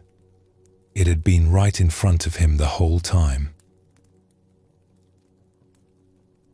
Let us rest in this understanding for a moment. You are already here. You have already arrived. And when you are ready, we will continue together.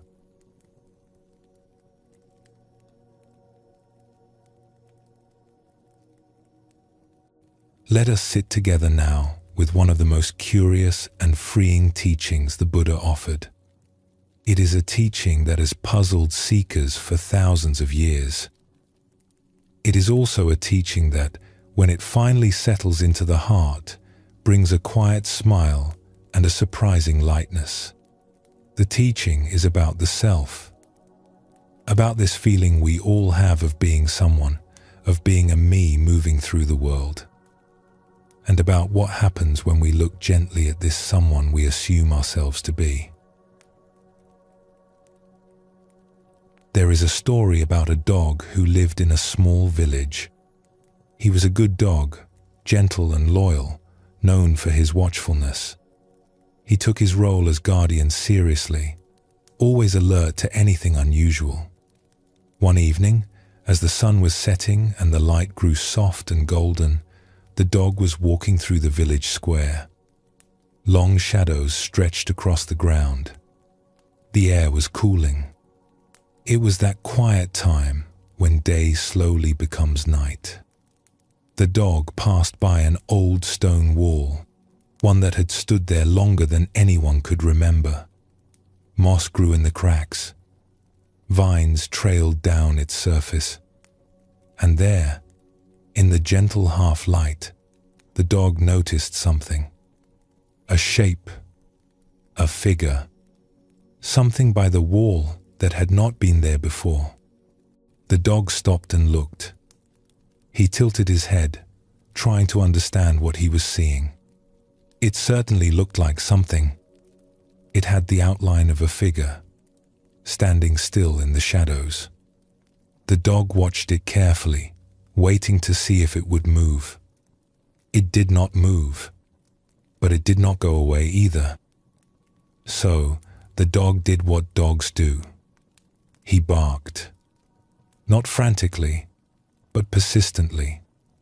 A steady alert, letting the village know that something was there, something that perhaps should be investigated. The villagers heard and came out of their homes. They looked where the dog was looking. They saw the old wall, the moss, the vines, the way the fading light fell across the stones. And they smiled kindly. "Dear dog," they said, "there is nothing there. It is only shadows, only the way the light plays on the old stones." But the dog kept watching. To him, it still looked like something. He could not quite let go of what he was seeing. Long after the villagers had returned to their homes, long after the stars had come out and the night had grown quiet, part of him was still watching that wall, still certain there was something there. A wise writer once used an image like this to describe the human condition. He wrote, "Whoever thinks that a self exists and acts upon it is like a dog barking up a tree that is not there." A dog barking up a tree that is not there. What a curious image. What a gentle way of describing something so important. We spend so much of our lives tending to this self we take ourselves to be. We work to make it comfortable. We wonder what others think of it. We compare it to other selves. We build our days around its needs and preferences. But what if, when we look closely, this self is like that figure in the shadows? What if it is simply an arrangement of thoughts and feelings and sensations that, in a certain light, looks like something solid, something continuous, something that needs all this attention? This is what the Buddha discovered. Not that we do not exist at all, but that we do not exist quite the way we imagine.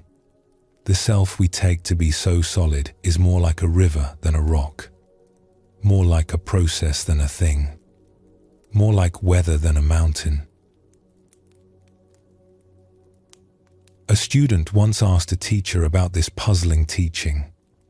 They were sitting together in a quiet room, afternoon light falling softly through the window. "Teacher," the student said, "the teachings say there is no fixed self, but I feel like a self. I experience myself as someone. Is this feeling wrong?" The teacher smiled warmly. "It is not that you are not real," he said. "We all feel real, and that feeling is natural. The question is whether you are as solid and fixed as you feel yourself to be." The student considered this. "What do you mean?" "Let me offer you an image," the teacher said. "Think of a rainbow. A rainbow is real, yes? You can see it arching across the sky after rain. You can point to it and say, 'Look, there it is, stretching between those two hills.' It has colors, beautiful colors, red and orange and yellow, green and blue and violet. It has shape and presence and beauty." "Yes," the student said. "Rainbows are lovely. But can you touch a rainbow? Can you hold it in your hands? Can you put it in your pocket and carry it home to show your family?" The student smiled. "No. It would disappear if I tried to grasp it. It is not that kind of thing." "Exactly. The rainbow is real as an appearance, as an experience. You can see it. You can enjoy it. You can be moved by its beauty. But it is not solid. It is not a thing you can hold. It is light and water and the angle of the sun coming together for a moment to create something beautiful, then gently dissolving when conditions change. The rainbow does not go anywhere. It simply stops appearing when the conditions that created it shift." The student sat with this image. It was beautiful and a little mysterious. "And I am like that?" the student asked. "Everything is like that," the teacher said gently. "Thoughts, feelings, sensations, this sense of being someone. All of it arising when conditions come together, passing away when conditions shift. Never as solid as it seems. Never as fixed as we imagine. We are all rainbows, my friend. We suffer because we imagine ourselves to be stones, and then we try to act like stones, and we wonder why life feels so hard and heavy. So, what should I do?" "Nothing dramatic," the teacher said. "Just notice. When you feel very solid, very fixed, very much as someone who must be protected and defended, just pause and remember the rainbow. Remember that you too are an arising, a beautiful coming together of conditions, and that you can be enjoyed and appreciated without being grasped." This teaching matters because of what it reveals about the roots of our unease. Remember, we have been exploring the nature of wanting, this restlessness that the Buddha saw as the source of so much unnecessary suffering. We have seen how it works in the pursuit of comfort, in the endless becoming, in the turning away from what we do not like. But all of this wanting grows from a single root, the sense of self. When we want pleasant experiences, who is it that wants to be pleased? The self. When we want to become something in the future, who is it that wants to continue and grow? The self. When we want to escape from difficulty, who is it that wants to get away? The self. As long as we take this self to be solid and fixed, we will keep tending to it, worrying about it, working for it. But when we see it more clearly, when we recognize it as a process rather than a thing, something relaxes. The tending becomes lighter, the worry softens. We discover that what we were protecting so carefully may not need quite so much protection after all. The dog can rest now. The figure was only shadows. There is a story about a practitioner who went through a difficult stretch during a long retreat. The days felt heavy. The sitting was uncomfortable. The mind was busy and would not settle. Each session felt like effort, and there seemed to be no reward for the effort. No opening, no ease. One afternoon, sitting in the meditation hall, the practitioner heard birds singing outside. They sounded so free, so effortless. And a thought arose, quiet and honest. I wish I could just rest. I wish all this trying could simply stop. It was not a desperate thought. It was more like a tiredness, a longing to put something down. The practitioner recognized it as a kind of wanting to, just pointing in a different direction. Instead of wanting more, it was wanting less. Instead of wanting to become something, it was wanting to unbecome. But then a gentler thought arose. Who was it that was so tired? Who was it that wanted to rest? It was the self, of course. The same self that wanted comfort, that wanted success, that wanted to be somewhere other than here. Always the self at the center, always the self reaching in one direction or another. And then came the softest thought of all. Was this tired self actually solid? Was it actually there, in the way it felt itself to be? Or was it too just a collection of thoughts and feelings, arising and passing, no more permanent than the discomfort it was trying to escape? The practitioner looked, gently, without forcing anything, and could not find a solid self anywhere. There was tiredness, yes. There was discomfort. There was the wishing for ease. But there was no one to whom these things were happening. There was only the happening itself. Something released, not dramatically, but quietly, like a sigh. The difficulty did not disappear, but somehow it was lighter now. The one who was struggling with it, the one who wanted it to stop, had become transparent, like mist in soft light. The Buddha spoke of this recognition in one of his clearest teachings. He said, "The body is not self. Feelings are not self. Perceptions are not self. Thoughts are not self. Consciousness is not self. Whatever is not yours, let it go. When you let it go, that will lead to your peace and happiness. Everything we might point to and say, 'This is me,' turns out, upon gentle inspection, to be not quite me. Not because it does not exist, but because it does not belong to anyone. It is simply happening, like weather, like seasons, like the flowing of water." This can seem strange when we first hear it. If there is no solid self, who am I? What is left? But the teaching is not that we disappear. It is that we were never the fixed, separate something we imagined. We were always the river, not the rock. We were always the rainbow, not the thing we could hold. And rivers are real. Rainbows are real. Process is real. Life is abundantly, softly, undeniably real.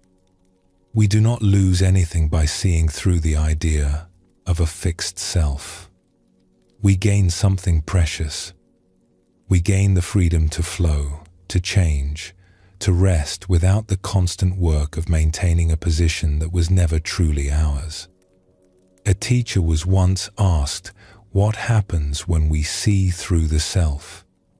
Nothing happens to the self, the teacher said. The self was never solid to begin with. What happens is that we stop insisting it was. We stop watching the wall so intently. We stop guarding what does not need guarding.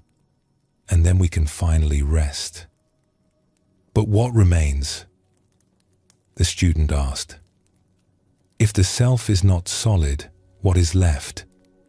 Everything remains, the teacher said warmly. Life remains in all its richness. Experience remains in all its color and texture. The birds still sing their morning songs. The wind still moves through the trees. Tea still warms the hands. Friends still bring joy. Nothing is lost except a burden we did not need to carry. What is left is what was always here. Only now it can be enjoyed more freely, more lightly, without the constant weight of me and mine pressing down on every moment. The student was quiet for a while, letting this settle. It sounds peaceful, the student said finally. It is peaceful, the teacher agreed. It is the most natural thing in the world.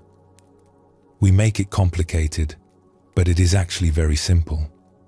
Just stop insisting on being something solid. Just let yourself be what you already are. A flowing, changing, beautiful process. No more in need of protection than a river is in need of protection. No more in need of defending than a cloud. Let us rest in this gentle teaching. And when you are ready, we will continue together, drawing these teachings gently toward their close.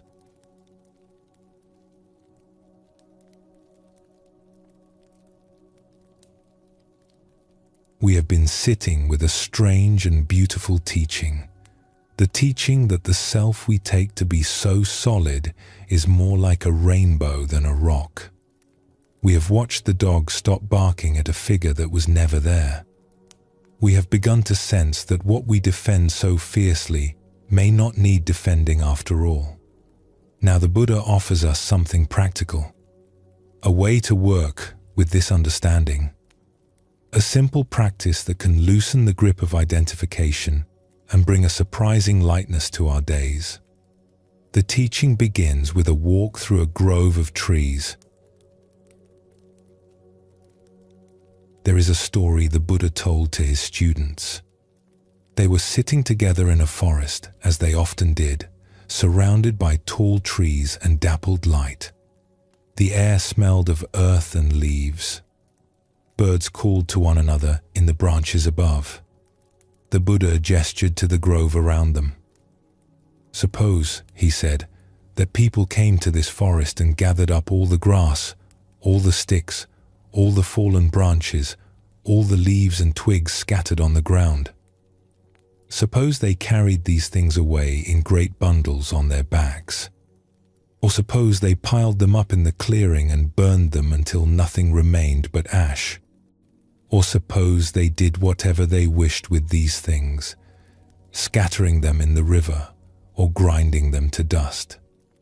He paused and looked at his students with that gentle, penetrating gaze they knew so well.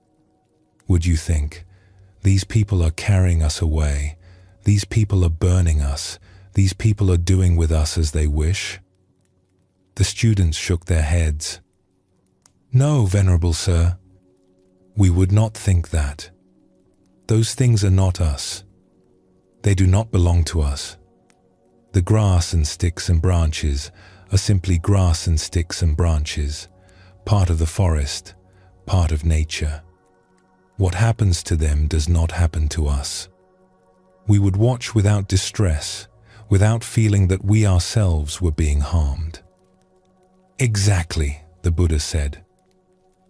You would not be troubled because those things are not yours. They are not you. They are not what you are. You can watch them come and go without suffering. He let this sink in. The forest was quiet around them. Somewhere, a bird sang 3 clear notes, then fell silent.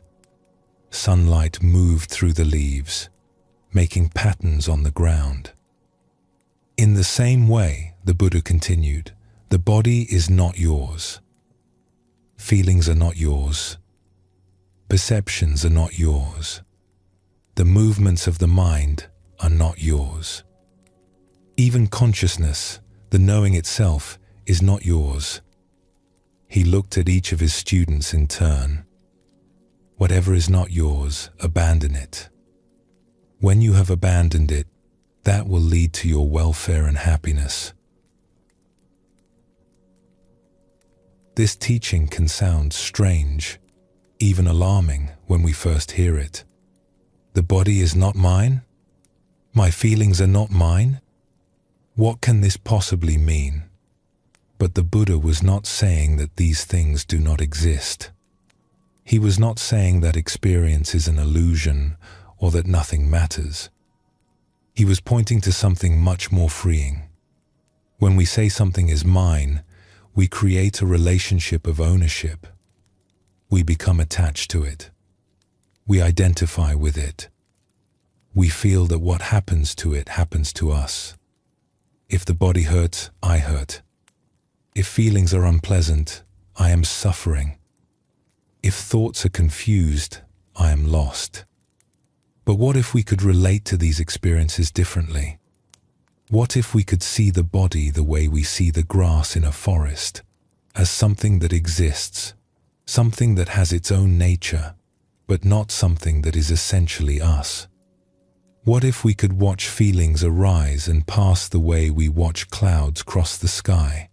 Interesting and real, but not personally owned. This is what the Buddha was inviting. Not a denial of experience, but a loosening of the grip. Not a rejection of life, but a freedom within it. There is a story about a woman who came to practice late in life. She had raised children, worked hard, known joy and sorrow, and now, with her years growing long, she had turned toward the inner life, seeking peace. But peace was hard to find. Her body ached. Old injuries flared. Sitting in meditation was uncomfortable, sometimes painful. And she found herself fighting with the pain, resenting it, feeling that it was ruining her practice. This body, she said to her teacher one day, frustration clear in her voice. It will not cooperate. It hurts and aches and complains. I cannot find peace because my body will not let me. The teacher listened with kindness. She had heard this many times before, from many students. It was one of the most common struggles. Tell me, the teacher said, whose body is it? The woman looked confused. It is my body. Who else's would it be? And because it is yours, you feel responsible for it? You feel that its pain is your failure. You feel that you must fix it before you can be at peace? The woman nodded slowly. This was exactly how she felt. What if, the teacher said gently, the body were like the grass in the forest? What if it was something that exists, something that has its own nature, something that changes according to its own laws, but not something that belongs to you in the way you think it does? The woman frowned. I do not understand. The grass grows and dies. The sticks fall from trees. The leaves change color and drop. All of this happens according to nature. You do not feel that the falling of a leaf is your personal failure. You do not feel that you must fix the forest before you can be at peace. No, the woman agreed. That would be silly. And yet you feel you must fix this body. You feel its pain is your problem. You fight with it as though it were an enemy or a disobedient servant, or a project that has gone wrong. The teacher paused. What if you simply sat with it the way you might sit with the forest? Noticing the sensations, feeling what is there, but not taking it so personally? Not mine to fix, not mine to fight. Just a body doing what bodies do, like grass and sticks and leaves doing what they do. Something shifted in the woman's face. A softening, a release of something she had been carrying for a long time. I think I understand, she said quietly. This practice of not mine can be applied to everything we experience. The Buddha laid it out clearly. He spoke of 5 aspects of experience, 5 things that together make up what we usually call me. The first is the body, the physical form. The sensations of warmth and cold, tension and ease, pleasure and pain. All of this is form, and none of it is essentially ours. It arises and changes according to conditions.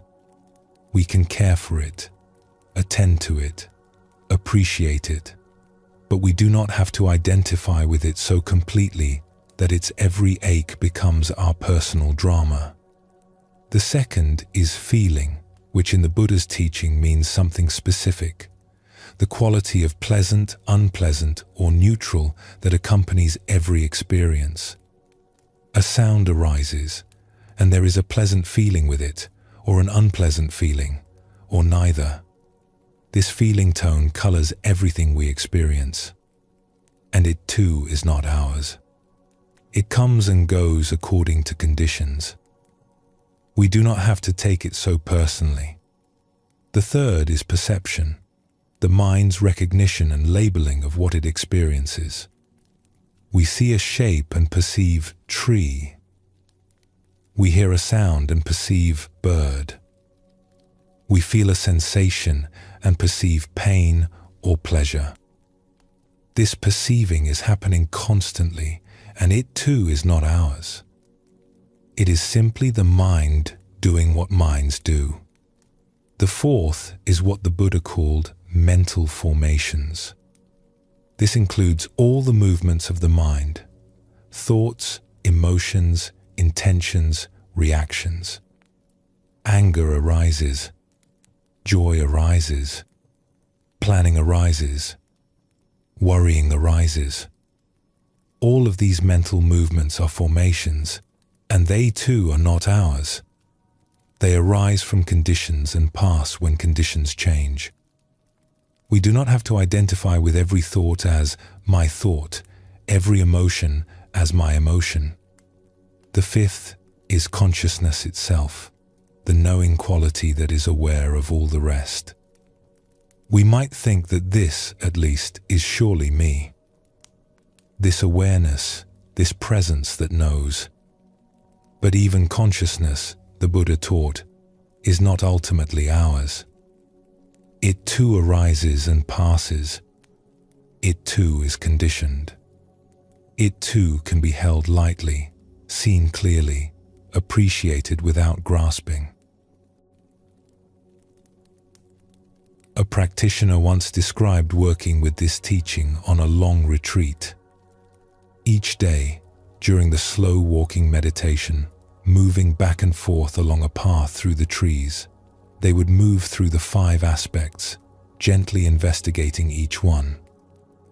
I would feel my foot touching the ground, they said, the pressure, the texture, the slight coolness of the earth through my sandal.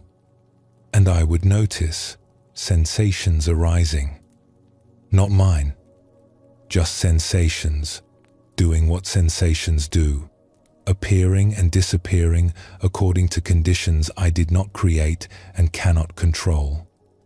Then I would notice the feeling tone, pleasant as the body moved smoothly and the morning air felt fresh on my skin, or unpleasant, when there was stiffness in my hips or an ache in my back.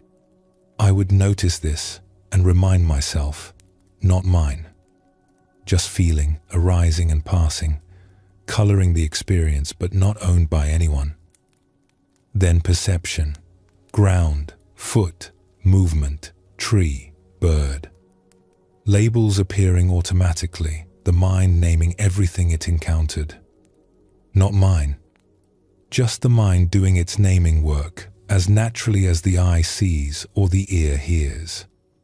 Then the mental formations, perhaps boredom arising as the walking continued, perhaps peace settling in, perhaps planning what to eat after the session, perhaps judgment about how well or poorly I was practicing.